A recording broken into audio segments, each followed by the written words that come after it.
అదృష్ట రత్నాలయం జ్యువెల్స్ అదృష్ట రత్నం అష్టైశ్వర్యాలకు మహానిలయం.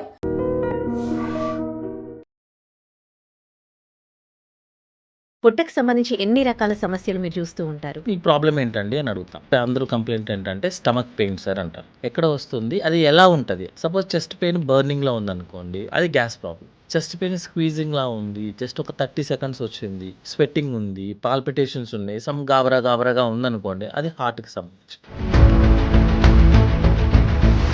మంటలాగా వస్తుంది అనమాట, అంటే లోపల ఏదో కాలుతున్నాం, సేమ్ మంటలాగా వస్తుంది. పెయిన్ స్క్వీజింగ్ టైప్ అనమాట, అంటే లోపల ఏదో పేగు పెట్టి మడత పెట్టి తిప్పేస్తున్నట్టు. ఒక 3 మినిట్స్ 4 మినిట్స్ వరకు ఒక లెవెల్లో ఉంటుందంట. పెయిన్ అలాగే కంటిన్యూ అయ్యి, సపోజ్ పేషెంట్ కనుక మెడిసిన్స్తో హ్యాపీగా ఉన్నాడు, రికవరీ బాగా అయింది అనుకోండి, మీరు ఏదైతే అనుకున్నారు గ్యాస్ట్రిక్ ప్రాబ్లం అనుకున్నారు, నేను గ్యాస్ట్రిక్ ప్రాబ్లంకే టాబ్లెట్స్ ఇచ్చిన. అల్ట్రాసౌండ్ అంటే స్టోన్స్ ఏమైనా ఉన్నాయా, లేకపోతే ఏమైనా ఇన్ఫెక్షన్ ఏదైనా ఉందా, లేకపోతే కొన్ని చోట్ల ఏదైనా ఫ్రీ ఫ్లూయిడ్ అంటామంట, అంటే గాల్ బ్లాడర్ స్టోన్ వల్ల పేషెంట్కి ఇన్ఫెక్షన్ వస్తే కాంప్లికేటెడ్, దానివల్ల జాండీస్ వస్తే కాంప్లికేటెడ్, ప్యాంక్రియాటైటిస్ వస్తే కాంప్లికేటెడ్.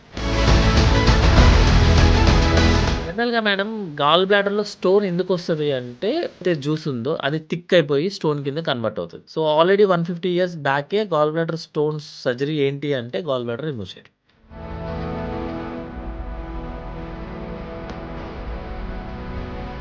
హెర్నియా వచ్చిన పేషెంట్కి మనం సర్జరీ చేయాల్సిందే, the rule.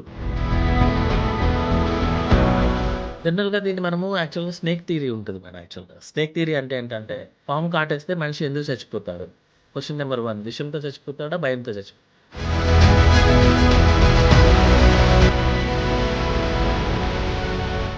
Fever starting normal fever దగ్గర నుంచి మొదలు పెట్టుకొని క్యాన్సర్ వరకు మీకు ఫీవర్ వస్తుంది. నేను ఒక పారాసిటమాల్ టాబ్లెట్ వేసుకుంటాను, ఫీవర్ తగ్గిపోయింది, ఈ డాక్టర్ గారు పారాసిటమాల్ ఎన్ని ఇచ్చినా తగ్గలేదు, అది కాదు. యాక్చువల్గా మీకు ఫీవర్ ఎందుకు వచ్చింది? Welcome to I dream. నేను ఉదయశ్రీ. ఇవాళ మనము గ్యాస్ట్రిక్ ప్రాబ్లమ్స్కి సంబంధించి మాట్లాడుకుంటూ ఉన్నాము. గ్యాస్ట్రిక్ ప్రాబ్లమ్స్ అంటే కడుపుకి సంబంధించిన సమస్యల ఎర్లీ స్టేజ్లో వీటిని ఐడెంటిఫై చేయలేమా? అలాగే మనము కొలనోస్కోపీ, ఎండోస్కోపీ ఇవన్నీ మాట్లాడుతూ ఉంటాము. ఈ టెస్ట్లు అంటేనే చాలామంది భయపడుతూ ఉంటారు, అండ్ సర్జరీస్ అంటే కూడా భయపడుతూ ఉంటారు. అసలు ఏ స్టేజ్లో సర్జరీస్ ప్రిఫర్ చేస్తారు, ఎర్లీ స్టేజ్లో ఐడెంటిఫై చేస్తే ఎలాంటి అడ్వాంటేజెస్ ఉన్నాయి, ఇవన్నీ కూడా మనకు డీటెయిల్గా తెలియజేయడానికి మనతో ఉన్నారు doctor Y Srimannarayana garu, consultant surgical gastroenterologist, laparoscopic and robotic surgeon. మాట్లాడదాం. Hello sir, welcome to our studio. So ఈ గ్యాస్ట్రిక్ ప్రాబ్లమ్స్ అంటూ ఉంటారు. కొంతమంది కడుపులో మంట, ఇవి జనరల్గా ఈ చిన్న చిన్న కంప్లైంట్స్ చెప్తూ ఉంటారు. అంటే పేషెంట్ కడుపుకి సంబంధించిన సమస్యలతో మీ దగ్గరికి వస్తారు కదా, అసలు పొట్టకు సంబంధించి ఎన్ని రకాల సమస్యలు మీరు చూస్తూ ఉంటారు? జనరల్గా అండి, ఒక పేషెంట్ వచ్చారు, సపోజ్ అతన్ని మనం ఫస్ట్ క్వశ్చన్ ఏంటంటే, నీ ప్రాబ్లం ఏంటండి అని అడుగుతాం. ఒక ఆ ఇంట్రడక్షన్ అయిపోయిన తర్వాత మీ ప్రాబ్లం ఏంటని అడుగుతాం. తను ఫస్ట్ జనరల్గా చెప్పే అందరూ కంప్లైంట్ ఏంటంటే స్టమక్ పెయిన్ సార్ అంటారు. నెక్స్ట్ క్వశ్చన్ ఏంటంటే ఎక్కడ వస్తుందని అడుగుతాం. ఎక్కడ వస్తుంది, అది ఎలా ఉంటుంది, అంటే ఆగి వస్తుందా, లేకపోతే స్క్వీజింగ్ లాగా వస్తుందా, బర్నింగ్ లాగా వస్తుందా, లేకపోతే ఏంటంటే కొన్నిసార్లు ఫ్రంట్లో పెయిన్ ఉంటుంది, అదేవిధంగా మనకి బ్యాక్ సైడ్ కూడా రేడియేట్ అవుతుంది అనమాట, షార్ప్ షూటింగ్ లాగా, లేకే ఏదో గుచ్చుతున్నట్టుందా, లేకపోతే ఈ కంప్లైంట్ ఏమీ లేదు సార్, సమ్ డిస్కంఫర్ట్, ఏదో తెలియని ఒక డిస్కంఫర్ట్ ఉందని అడుగుతాం. నెక్స్ట్ క్వశ్చన్ ఏంటంటే ఎన్ని రోజుల నుంచి ఉంది, తిన్న తర్వాత పెరుగుతుందా తగ్గుతుందా, నాసియా ఏమైనా ఉందా, వామిటింగ్స్ ఉన్నాయా, మోషన్ ఎలా ఉంది, మోషన్స్ రెగ్యులర్గా వెళ్తున్నారా, యూరిన్ ప్రాబ్లం ఏముందన్న, ఈ ఒక 10-15 క్వశ్చనీర్ ఉంటుంది అనమాట. సో పేషెంట్ కొంచెం ఓపికతో ఆన్సర్ చెప్పాల్సి వస్తుంది, ఈవెన్ దో కొంచెం ఇబ్బందిగా అనిపిస్తుంది. సపోజ్ చాలామందికి ఏంటంటే మోషన్ ఎన్నిసార్లు వెళ్తారు అనేది అడగడం అనేది తను ఇబ్బందిలా ఫీల్ అవుతాడు అనమాట. అందులో జిగురుందా లేదా సార్, మేము ఏమైనా చూసుకుంటామా అంటారు. మనం అన్నం తినేటప్పుడు అన్నమైన ఇంపార్టెంటో మన మోషన్ కూడా అంతే ఇంపార్టెంట్ యాక్చువల్గా చెప్పాలంటే. జిగురుందా, అది బ్లాక్ కలర్లో ఉందా, బ్లడ్ ఏమన్నా పడుతుందా, మీకు మోషన్ టైట్ అవుతుందా, ఎన్నిసార్లు, అన్ని ప్రతిదీ ఇస్ అ క్వశ్చన్. ఎందుకు అంటే కరెక్ట్గా క్వశ్చన్స్ పడినప్పుడు కరెక్ట్ ఆన్సర్ కనుక ఒక పేషెంట్ చెప్తే ఏదైతే అవసరమైన ఇన్వెస్టిగేషన్స్ ఉన్నాయో అదే అవుతుంది. మనకి కంప్లైంట్లు ఒక 10 ఉండొచ్చు కానీ డిసీజులు వేలల్లో ఉంటాయి. సో కరెక్ట్గా ఏం చెప్తున్నాడని ఒక ఐడియా ఉంటుంది. చాలామంది పేషెంట్స్ హార్ట్కు సంబంధించిన కార్డియాలజీ డాక్టర్ను, న్యూరో ఫిజిషియన్ను అందరినీ కలిసి చెస్ట్ పెయిన్ అని మన దగ్గరికి వస్తారు 6 months తర్వాత. అతనికి యాంజియోలు, 2D అన్నీ అయిపోతదనమాట. ఎందుకంటే అతను ఆ క్వెషన్ సరిగ్గా ఆన్సర్ ఉండదు. అంటే తన ప్రాబ్లమ్ ఏంటో ఒక ఎక్స్‌ప్లెయిన్ చేయాలి యాక్చువల్‌గా. సపోజ్ చెస్ట్ పెయిన్ బర్నింగ్‌లో ఉందనుకోండి, అది గ్యాస్ ప్రాబ్లమ్. చెస్ట్ పెయిన్ స్క్వీజింగ్‌లా ఉంది. జస్ట్ ఒక 30 సెకండ్స్ వచ్చింది. స్వెట్టింగ్ ఉంది. పాల్పిటేషన్స్ ఉన్నాయి. సమ్ గాబరాగా ఉందనుకోండి, అది హార్ట్‌కి సంబంధించిన ప్రాబ్లమ్. అట్లా కాకుండా తెల్లవారుజామున 4:00కి బర్నింగ్ లాగా ముందు రోజు నైట్ ఏదో వేగ్ ఫుడ్ తినడము, బయట ఫుడ్ తినడము, నెక్స్ట్ ఏంటంటే నాసియాగా ఉండటము, వామిటింగ్ అయితే ఆ పెయిన్ తగ్గడము, ఒక టైమ్ చాలా ఎక్కువ 1 అవర్, 2 అవర్స్ ఉండడము. ఇదేంటంటే మన గ్యాస్ట్రిక్ పెయిన్. అది మనం ఒక డాక్టర్‌కి ఒక 30 సెకండ్స్‌లో ఎక్స్‌ప్లెయిన్ చేసేయొచ్చు నీ పెయిన్ అనేది. చెప్తే మనము నెక్స్ట్ ఇన్వెస్టిగేషన్స్‌కి వెళ్ళడానికి ఉంటది. సో, పెయిన్, స్టమక్ పెయిన్‌కి సంబంధించింది ఏంటంటే ఫస్ట్ బర్నింగ్ అనుకుందాం. ఎందుకంటే అందరికీ గ్యాస్ ప్రాబ్లమ్ ఈజ్ కామన్. ఎక్కడ వస్తదంటే మనకి ఛాతీ కింద ఎక్కడైతే పొట్ట కలుస్తదో నాభి కన్నా కొంచెం పైన ఒక 10 సెంటీమీటర్ అబోవ్ ఉంటది. కరెక్ట్‌గా చెస్ట్ కింద మంటలాగా వస్తదనమాట. అంటే లోపల ఏదో కాలుతున్నాం సేమ్ మంటలాగా వస్తది. కొంచెం తినంగానే పొట్ట బాగా టైట్ అయిపోతది. అంటే ఇంకా చాలు అనిపిస్తది. ఆకలి తగ్గినట్టు ఉంటది. తర్వాత ఏంటంటే వామిటింగ్స్ అయితాయి. వామిటింగ్స్ అయిన తర్వాత ఆ పెయిన్ తనకి తగ్గుతది. ఓకే. జనరల్‌గా అన్నం తిన్న తర్వాత అతనికి ఆ బర్నింగ్ సెన్సేషన్ వస్తది. కొంతమందికి అన్నం తినకపోయినా కూడా వస్తదనమాట. అందరేంటంటే అన్నం తిన్న తర్వాత మీకు పెయిన్ వచ్చింది అనుకోండి, మీరు గ్యాస్ట్రిక్ అంటారు కదా! మరి అన్నం తినకముందు వచ్చి కూడా పెయినే కదండీ! అవును. ఎప్పుడు ఏంటంటే క్లాసికల్‌గా ఇది అయితే ఇదే డిసీజు అనే రూల్ ఎక్కడా లేదండి. ఆ! ఫైనల్‌గా ఏ డిసీజ్‌కైనా మనకి కన్ఫర్మేషన్ ఓన్లీ కట్ చేసిన తర్వాత దాన్ని బయాప్సీ పంపిస్తేనే తెలుస్తది. అప్పటి వరకు కూడా అన్ని అజంప్షన్సే. సో, ఇప్పుడు బర్నింగ్ పెయిన్ ఉంది. ఎక్కడ ఉంది? మనకి ఛాతీకి కొంచెం కింద బర్నింగ్ సెన్సేషన్ ఉంది. తిన్న తర్వాత పెరుగుతుంది. వామిటింగ్ అయితే పెయిన్ తగ్గుతది. నెక్స్ట్ ఏంటంటే హిస్టరీలో ఏదో బయట బాగా ఫుడ్ తినడమో, ఆల్కహాలో, స్మోకింగో, స్ట్రెస్‌ఫుల్ లైఫ్ ఉందనుకోండి. అతన్ని మనం ఫస్ట్ డయాగ్నోసిస్‌లో గ్యాస్ట్రిక్ ప్రాబ్లమ్ అని చెప్తాం. దానికి మనము జస్ట్ ఒక ఎండోస్కోపీ చేయించుకుంటే, అది కూడా ఏంటంటే కొన్ని రోజులు డైట్ మోడిఫికేషన్ చేసుకొని లైఫ్ స్టైల్ అనమాట. అంటే లైక్ టైంకి పడుకోవడము, స్ట్రెస్ లేకుండా ఉండడము, బయట ఫుడ్ అవాయిడ్ చేయడము, ఇవన్నీ చేసి అప్పుడు ఎండోస్కోపీకి వెళ్తాం. అలా కాదు కొంతమంది పేషెంట్స్ ఉంటారు. లైక్ రైట్ సైడ్ రిబ్ కింద అంటే డొక్క అనే ఫీలింగ్ ఉంటుంది యాక్చువల్‌గా అందరికి. తిన్న ఒక half an hour to 1 hour తర్వాత పెయిన్ స్క్వీజింగ్ టైప్ అనమాట. అంటే లోపల ఎవరో పేగు పెట్టి, మడత పెట్టి తిప్పేస్తున్నట్టు. మన బట్టలు తిప్పుతాం కదా! ఆ పెయిన్ ఎలా ఉంటదంటే అది కరెక్ట్‌గా ఒక 3 మినిట్స్ ఉంటది. ఒక రేంజ్‌కి ఎళ్తది. ఒక 3 మినిట్స్, 4 మినిట్స్ వరకు ఒక లెవెల్‌లో ఉంటదనమాట. పెయిన్ అలాగే కంటిన్యూ అయ్యి, మళ్ళీ ఒక 3, 4 మినిట్స్ తర్వాత తగ్గుతది. ఒక 10 మినిట్స్ అనుకుంటే ఇది. అంతేగాని ఎగ్జాక్ట్‌లీ 3 మినిట్స్ అని మన డిసీజ్‌లు ఎప్పుడు సాఫ్ట్‌వేర్ కాదు ఇది.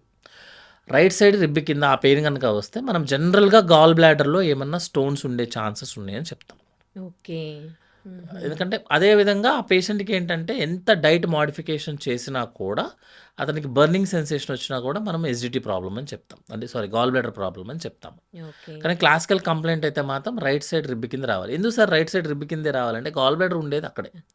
మనకి బాడీలో ఏంటంటే ఒక అడ్వాంటేజ్ హార్ట్ ఎక్కడుంటే అక్కడ పెయిన్ వస్తేనే హార్ట్ పెయిన్ అంటారు. అంతేగాని వేరే చోట వస్తే పెయిన్ అనరు. రేడియేటింగ్ పెయిన్ ఈజ్ డిఫరెంట్ అనమాట. అంటే ఆ ఏరియా నుంచి అక్కడ పెయిన్ వస్తది. ఇంకో చోట కూడా పెయిన్ వస్తది సేమ్ టైమ్‌లో. సో, రైట్ సైడ్ రిబ్ కింద ఉంది కాబట్టి ఆ ఏరియాలో గాల్ బ్లాడర్ ఉంది కాబట్టి గాల్ బ్లాడర్‌లో అలాంటి టైప్ ఆఫ్ పెయిన్ వస్తది కాబట్టి మేమేం చెప్తామంటే ఇది మీకు గాల్ బ్లాడర్ అయ్యే ఛాన్సెస్ ఉంటదని అడుగుతాం. తనని ఒక క్లాసికల్ క్వెషన్ అడుగుతాం. అంటే ఫ్యాటీ మీల్ ఎక్కువ తిన్నప్పుడు ఈ పెయిన్ పెరుగుతదా? జనరల్‌గా లైక్ ఐస్ క్రీమ్స్ కానీ, వెనిల్లా గానీ, లైక్ బటర్ తింటారు కొంతమంది. లేకపోతే మన ఆల్కహాల్ తీసుకున్నప్పుడు గానీ, బిర్యానీస్ తిన్నప్పుడు గానీ ఆ పెయిన్ తనకి పెరుగుతది. కొంతమందికి ఏంటంటే చిన్న ఏజ్‌లో మేబీ 15 ఇయర్స్ టు 20, 25 ఇయర్స్ వాళ్ళకి పెరియంబ్లికల్ ఏరియాలో అంటే బొడ్డు చుట్టూ కూడా అలా టైప్ ఆఫ్ పెయిన్ వస్తది. ఒక 6 అవర్స్ అయిపోయిన తర్వాత అది రైట్ సైడ్ మన బోన్ ఉంటది కదా! రైట్ సైడ్ మనం నడుము మీద చేయేసినప్పుడు కొంచెం బోన్‌లాగా తగులుతది కదా! దాని పైకి గనక మైగ్రేట్ అయితే అంటే బొడ్డు దగ్గర రావాలి ఫస్టు. మైగ్రేట్ కూడా అయిందనుకోండి అది అపెండిసైటిస్ అయ్యే ఛాన్సెస్ ఉంటది. ఓకే. జనరల్‌గా అంటే ముందు బొడ్డు దగ్గర రావాలి. క్లాసికల్‌గా అవే వస్తదండి యాక్చువల్‌గా. అంటే అతను గనక హిస్టరీ కరెక్ట్‌గా చెప్పగలిగితే క్లాసికల్‌గా రైట్ ఓకే. సైడ్ మన బొడ్డు దగ్గర అంటే అంబ్లికస్ దగ్గర స్క్వీజింగ్ పెయిన్ సేమ్ పెయిన్ అది రైట్ సైడ్‌కి మైగ్రేట్ అవుతది. ఓకే. సో, దాన్ని మనం అపెండిసైటిస్ అంటాము. ఓకే.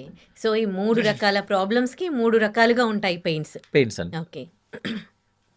3 రకాల ప్రాబ్లమ్స్‌కి 3 ఉంటది. అలా ఓకే. కాకుండా కొంచెము పెల్విక్ బోన్ పైన బర్నింగ్ సెన్సేషన్‌లా గానీ, లేకపోతే నడుము ఎనకాల స్క్వీజింగ్ పెయిన్ గాని అంటే కిడ్నీ పెయిన్ అని చెప్తాం. ఇది కిడ్నీ బ్యాక్ సైడ్ ఉంటది కాబట్టి జనరల్‌గా కిడ్నీ పెయిన్ అని చెప్తాం. కొన్ని కండిషన్‌లో ఏంటంటే ప్యాంక్రియాటిక్ పెయిన్ ఉంటదండి. అదేంటంటే బొడ్డు దగ్గర వస్తది. అదే టైంలో ఎనక బోన్స్ కూడా మైగ్రేట్ అవుతదనమాట. అతనేం క్లాసికల్‌గా ఏంటంటే పడుకున్నప్పుడు ముందుకు కూర్చుంటున్నప్పుడు కొంచెం తగ్గుతది సార్ అని చెప్తాడనమాట యాక్చువల్లీ.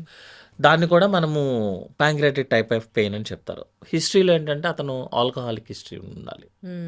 అంటే ఆల్కహాల్ ఎక్కువ తీసుకున్న హిస్టరీ ఉంటే జనరల్‌గా మనము ప్యాంక్రియాటిక్ టైప్ ఆఫ్ పెయిన్ అదేంటంటే ఫ్రంట్ ఉంటది. బ్యాక్ కూడా మైగ్రేట్ అవుతది. ఈ హిస్టరీలో బేస్ చేసుకొని, ఈ కంప్లెయింట్ బేస్ చేసుకొని మనం ఇది అయ్యుండొచ్చు అని చెప్తాం. తర్వాత నెక్స్ట్ ఏం చేయాలనేది మన ఎగ్జామినేషన్ ఇంపార్టెంట్. ఓకే. ఎగ్జామినేషన్ చేసిన తర్వాత ఏది ఫస్ట్ ఇన్వెస్టిగేషన్ అంటే మాకు చదివేటప్పుడు ఎట్లా చెప్తారంటే ఫస్ట్ కన్ఫర్మ్ యువర్ డయాగ్నోసిస్. అంటే మీరు ఏమనుకుంటున్నారు? Appendicitis, ultrasound. Gallbladder problem, ultrasound. Next gastric problem, endoscopic examination అనమాట. Urine problem, urine culture, ultrasound. Pancreatic problem, blood test and ultrasound. First మనం టెస్ట్లు కనుక కన్ఫర్మ్ చేస్తే తర్వాత అది ఎందుకు వచ్చింది, ఎలా వచ్చింది, ఏ కండిషన్లో ఉంది, ఏ స్టేజ్లో ఉందనేది తర్వాత డిసైడ్ అవుతుంది. ఓకే. సో ఇప్పుడు మీరు కొన్ని రకాల టెస్ట్లు అల్ట్రాసౌండ్ అండ్ లాప్రోస్కోపిక్ ఇవి చెప్పారు కదా, ఎండోస్కోపీ అని చెప్పారు కదా. మామూలుగా అంటే ఎర్లీ స్టేజ్లో ఉంటే వాళ్ళకి మెడిసిన్తో క్యూర్ అవుతుంది కదా. సో ఈవెన్ ఎర్లీ స్టేజ్లో ఉన్నా కానీ ఈ టెస్ట్లు చెప్తారా? అసలు ఈ టెస్ట్లు ఎట్లా చేస్తారు? ఇప్పుడు మనం సపోజ్ ఆ పేషెంట్కి నేను క్లాసికల్గా ఇతను గ్యాస్ట్రిక్ ప్రాబ్లమ్ ఉందని అనుకున్నానండి. జనరల్గా మేమేం చేస్తామంటే యాజ్ ఎ సర్జికల్ పర్స్పెక్టివ్ ఏంటంటే ఫస్ట్ మెడిసిన్స్ ఇస్తాం. లైక్ యాంటాసిడ్స్ ఇచ్చి మీరు కొంచెం ఫుడ్ మాత్రం రెగ్యులర్గా తినండి, ఫ్రై ఐటమ్, ఆయిలీ ఐటమ్ తగ్గించుకొని తినండి.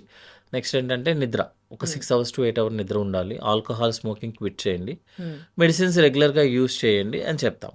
సపోజ్ పేషెంట్ కనుక మెడిసిన్స్తో హ్యాపీగా ఉన్నాడు, రికవరీ బాగా అయింది అనుకోండి, మీరు ఏదైతే అనుకున్నారు గ్యాస్ట్రిక్ ప్రాబ్లం అనుకున్నారు, నేను గ్యాస్ట్రిక్ ప్రాబ్లంకే టాబ్లెట్స్ ఇచ్చిన, తగ్గిపోయింది. That means your problem is discovered, అయిపోయింది. ఆ పేషెంట్ మనం ఏ టెస్ట్ చేయాల్సిన అవసరం లేదు. అతను అడిగినా వీ డోంట్ డూ ఇట్ యాక్చువల్గా. ఎందుకంటే కొత్తగా కనిపిస్తాయి యాక్చువల్గా అనమాట. అట్లా కాదు, మీరు ఏమీ చేశారు, మెడిసిన్స్ ఇచ్చారు, లైఫ్ స్టైల్ మోడిఫికేషన్ అయ్యింది, డైటరీ మోడిఫికేషన్స్ అయ్యింది, స్టిల్ పేషెంట్కి కనుక ఇంకా కంటిన్యూస్గా పెయిన్ వస్తుందంటే ఫస్ట్ ఈజ్ అల్ట్రాసౌండ్. అల్ట్రాసౌండ్ అంటే మినిమం లిమిటేషన్స్ ఉంటుందండి యాక్చువల్గా. అల్ట్రాసౌండ్ అంటే స్టోన్స్ ఏమైనా ఉన్నాయా, లేకపోతే ఏమైనా ఇన్ఫెక్షన్ ఏదైనా ఉందా, లేకపోతే కొన్ని చోట్ల అయితే ఫ్రీ ఫ్లూయిడ్ అంటామంట, అంటే వాటర్ ఏదైనా ఉందా, అది చెప్తుంది అంతే. సపోజ్ ఇప్పుడు నేను గాల్ బ్లాడర్లో స్టోన్ ఉంది అని అనుకున్నాను క్లినికల్గా, ఫస్ట్ నేను అల్ట్రాసౌండ్ అడుగుతాం. అల్ట్రాసౌండ్ ఏంటంటే స్టోన్ ఉందా లేదా గాల్ బ్లాడర్లో, ఉంటే స్టోన్ సైజ్ ఎంత, నెంబర్ ఎంత, ఓన్లీ గాల్ బ్లాడర్లోనే ఉందా, లేకపోతే లివర్ డ్రైనేజ్ పైప్లో కూడా ఉందా, ఇవన్నీ కన్ఫర్మ్ అవుతాయి. తర్వాత బ్లడ్ టెస్ట్లు రాస్తాం, లైక్ లివర్ ఫంక్షన్ టెస్ట్లు అని, బ్లడ్ సిబిపి అని, లైక్ ఇన్ఫెక్షన్ ఉందా లేదా చెప్పడానికి. దాన్ని బేస్ చేసుకొని మనం నెక్స్ట్ ఆప్షన్కి వెళ్తాం.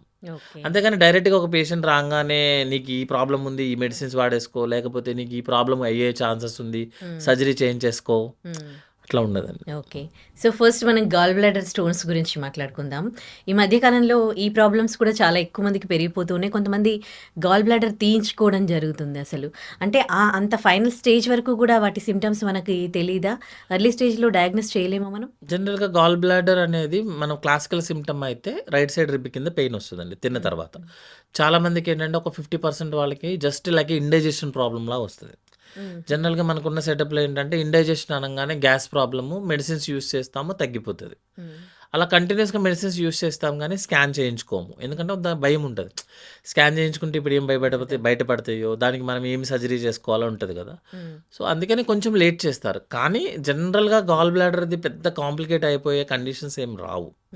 ఇప్పుడు stone, gall bladder, liver drainage pipe mix అయి ఉంటుందండి యాక్చువల్గా. అంటే గాల్ బ్లాడర్ వెళ్ళి లివర్ డ్రైనేజ్ పైప్లో మిక్స్ అవుతుంది. ఆ రెండు కలిసి ప్యాంక్రియాటిక్ పైపులో మిక్స్ అవుతుంది, లైక్ మన వాటర్ పైప్స్ లాగా. ఈ మూడు కలిసి ఇంటెస్టైన్లోకి ఓపెన్ అవుతాయి. మీకు ఒక చోట ప్రాబ్లం ఉందనుకోండి, మిగతా 3 ఆర్గాన్స్ కూడా ప్రెషర్ పడుతుంది యాక్చువల్గా. సపోజ్ ఇప్పుడు గాల్ బ్లాడర్లో ఒక చిన్న స్టోన్ ఉందండి, చిన్న స్టోనే కదా నేను వదిలేస్తా అనుకుందాం ఫర్ సపోజ్.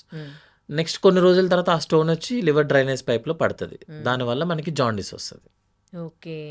అక్కడ మిస్ అయిందనుకోండి, ఏదో సినిమాలో చెప్పినట్టు అక్కడ మిస్ అయిందనుకోండి, కిందకొస్తే ప్యాంక్రియాటిక్‌లో పడతది. హ్మ్. అప్పుడు పేషెంట్‌కి ప్యాంక్రియాటైటిస్ వస్తది. హ్మ్. ఎవరిని టచ్ చేయకుండా మోషన్‌లో కూడా ఎళ్ళిపోవచ్చు. అది మన అదృష్టం అనమాట. హ్మ్. సో, జనరల్‌గా మేము గాల్ బ్లాడర్ స్టోన్ అనేది సింపుల్ అని చెప్తాము. హ్మ్. గాల్ బ్లాడర్ స్టోన్ వల్ల పేషెంట్‌కి ఇన్ఫెక్షన్ వస్తే కాంప్లికేటెడ్. హ్మ్. దానివల్ల జాండీస్ వస్తే కాంప్లికేటెడ్. ప్యాంక్రియాటైటిస్ వస్తే కాంప్లికేటెడ్. బట్ సింపుల్‌గా స్టోన్ వస్తే దట్ ఈస్ సింపుల్ సర్జరీ యాక్చువల్‌గా. ఓకే. సో, ఇప్పుడు లాప్రోస్కోపిక్ చేస్తారా దానికి టెస్ట్? అదెట్లా చేస్తారు? జనరల్‌గా ఓన్లీ గాల్ బ్లాడర్‌లో స్టోన్ ఉందనుకోండి, లాప్రోస్కోపీ ఇప్పుడంతా రోబోటిక్ అనమాట. Okay. Laparoscopy, robotic both are same. రోబోటిక్‌లో ఏంటంటే మనకి కంఫర్టబుల్ ఎక్కువుంది. పేషెంట్‌కి కంఫర్ట్ యాక్చువల్‌గా. హ్మ్. ఇన్ఫెక్షన్ రేట్ తగ్గుతది. నెక్స్ట్ క్లారిటీ ఎక్కువుంటది కాబట్టి కాంప్లికేషన్స్ రేట్ తగ్గుతాయి రోబోటిక్‌లో. హుహుహు. బట్ దట్ ఈస్ కొంచెం కాస్ట్‌లీ ఉంటది ఇప్పుడున్న సిట్యుయేషన్స్‌లో. But laparoscopy is also same results అండి. If the surgeon is experienced, even any surgery is same యాక్చువల్‌గా తనకి. ఓకే. సో, గాల్ బ్లాడర్ అనేది 99.99% లాప్రోస్కోపీ. హ్మ్. అంటే హోల్స్ పెట్టి చేయడమే. కీ హోల్ సర్జరీ టైప్‌లో ఒకటనమాట. హ్మ్. చాలామంది అడుగుతుంటారు యాక్చువల్‌గా. అంటే మా రిలేటివ్స్‌కి లాప్రోస్కోపీలో చేశారండి. హ్మ్. వాళ్ళకి కాంప్లికేట్ అయింది. మాకు లాప్రోస్కోపీ వద్దు. ఓపెన్ చేసేయండి అంటారు. ఓకే. మా రిలేటివ్‌కి యాక్సిడెంట్ అయింది కదా! అని నేను రోడ్డు మీదకి ఎక్కడం కుదరదు కదా! సేమ్ అనమాట. మీకు ద బెస్ట్ ఈజ్ లాప్రోస్కోపీ. హ్మ్. మీరు అదే తీసుకోండి. ఓకే. కాంప్లికేట్ అయింది ఆ పేషెంట్‌కి ఆ కండిషన్‌లో. ఎందుకంటే చాలామంది చెప్తారు. మా ఇంటి పక్కన ఉన్నోళ్ళకి గాల్ బ్లాడర్ సర్జరీ చేస్తే నెక్స్ట్ రోజు మార్నింగ్ డిశ్చార్జ్ చేశారండి. మీరేంది 2 రోజులు పెట్టుకున్నారంటారు. హ్మ్. ఆ పేషెంట్ ఏంటి? అతనికి డయాబెటిస్ ఉందా? ఏముంది? లోపల ఒక స్టోన్ ఉందా? మల్టిపుల్ స్టోన్స్ ఉన్నాయా? ఇన్ఫెక్షన్ అయిందా? జాండీస్ వచ్చిందా? చాలా ఉంటది. హ్మ్. అందరూ అడిగే క్వెషన్ ఏంటంటే గాల్ బ్లాడర్ స్టోన్ కదండీ! హ్మ్. మా పక్కింటోడిని ఒక రోజులో పంపించారు. మీరేంది 3 రోజులు ఉంచుకున్నారా? మీకు కాంప్లికేట్ అయింది. ఎందుకు? మీరు లేట్ చేశారు కాబట్టి. హ్మ్. ఇన్ఫెక్షన్ ఉంది కాబట్టి, జాండీస్ ఉంది కాబట్టి అన్నమాట. హ్మ్. So, best one is laparoscopic surgery. హ్మ్. అందరూ నెక్స్ట్ అడిగే క్వెషన్ ఏంటంటే సర్జరీ చేసిన తర్వాత గాల్ బ్లాడర్ ఉంచుతారా? తీసేస్తారా? హ్మ్. అందరి క్వెషన్ సేమ్ డౌట్, సేమ్ హ్మ్. క్వెషన్. నేను గూడా అదే అడగబోయాను. జనరల్‌గా మేడం గాల్ బ్లాడర్‌లో స్టోన్ ఎందుకొస్తది అంటే, gall bladder is the concentrator. అంటే లివర్ జ్యూస్‌ని గాల్ బ్లాడర్ కాన్సంట్రేట్ చేస్తదనమాట. అంటే liver juice is 1 litre. Gall bladder is 50 ML. So, ఆ 1 లీటర్‌ని 50 ఎంఎల్‌కి కాన్సంట్రేట్ చేయాలి. అంటే అందులో ఉన్న వాటర్ అంతా తీసేసుకుంటది. ఓన్లీ హైయెస్ట్ థిక్ జ్యూస్‌ని మాత్రమే గాల్ బ్లాడర్‌లో స్టోర్ చేసుకుంటది. ఓకే. మళ్ళీ ఎప్పుడైతే మనం భోజనం చేస్తామో, ఆ 50 ఎంఎల్‌ని వాటర్ యాడ్ చేసి 1 లీటర్ కింద కన్వర్ట్ చేస్తది. హ్మ్. ఈ ప్రాసెస్ గనక ఏదైనా ప్రాబ్లమ్ అయ్యి వాటర్ యాడ్ చేయడం కుదరలేదనుకోండి మేడం, హ్మ్. అప్పుడు ఏదైతే జ్యూస్ ఉందో అది థిక్ అయిపోయి స్టోన్ కింద కన్వర్ట్ అవుతది. అంతేగాని మనం తినే స్టోన్ కాదది. ఓకే. మనం బియ్యంలో తినే స్టోన్ అందులోకెళ్ళదు. ఆహా! స్టోన్ అక్కడే ఫార్మ్ అవుతది. ఓకే.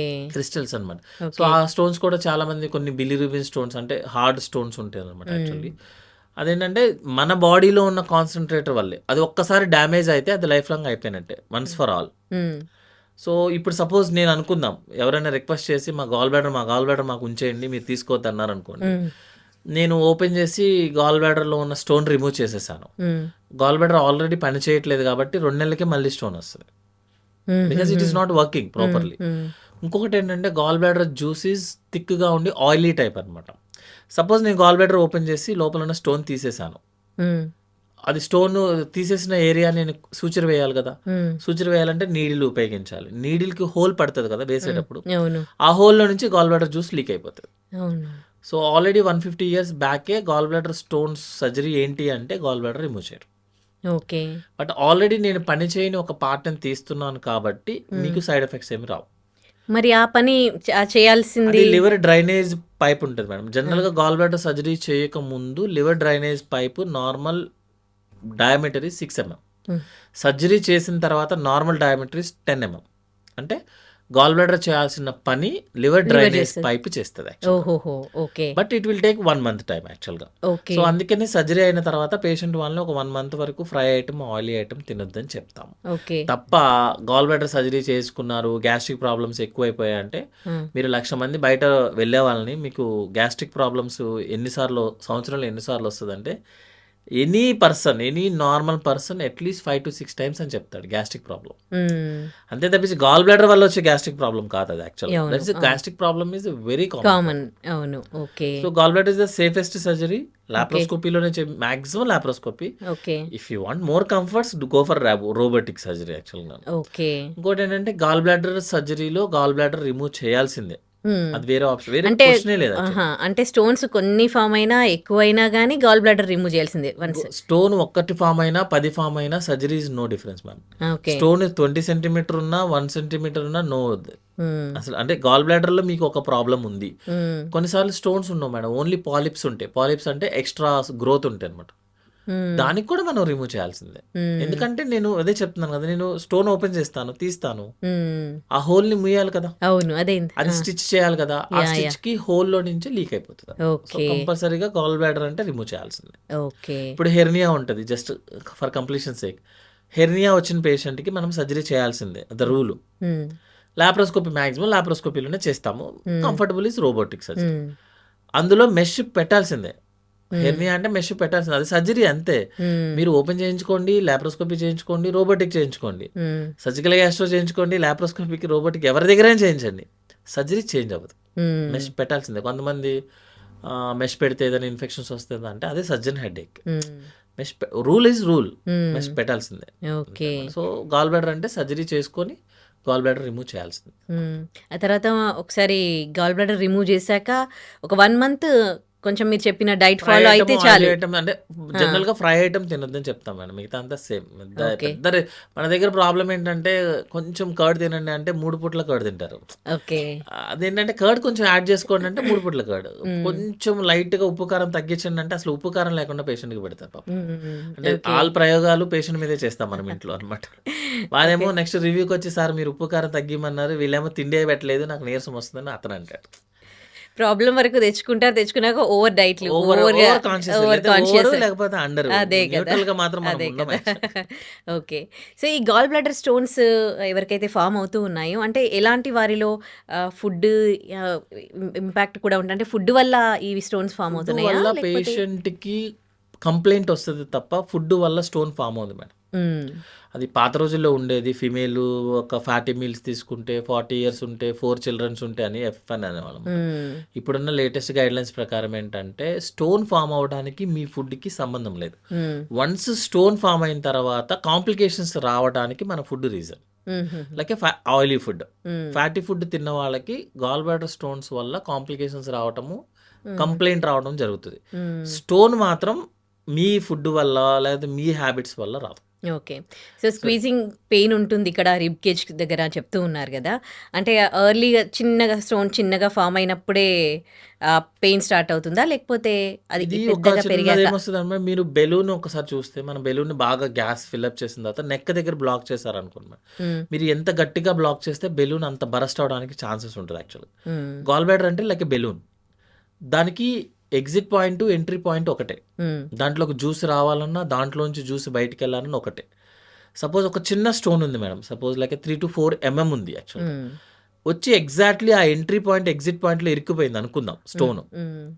మీరు గాల్ బ్లాడర్ ఏమో ఒక సైడ్ డెడ్ ఎండ్, ఇంకొక సైడ్ ఏమో ఎగ్జిట్ పాయింట్ బ్లాక్. అవును.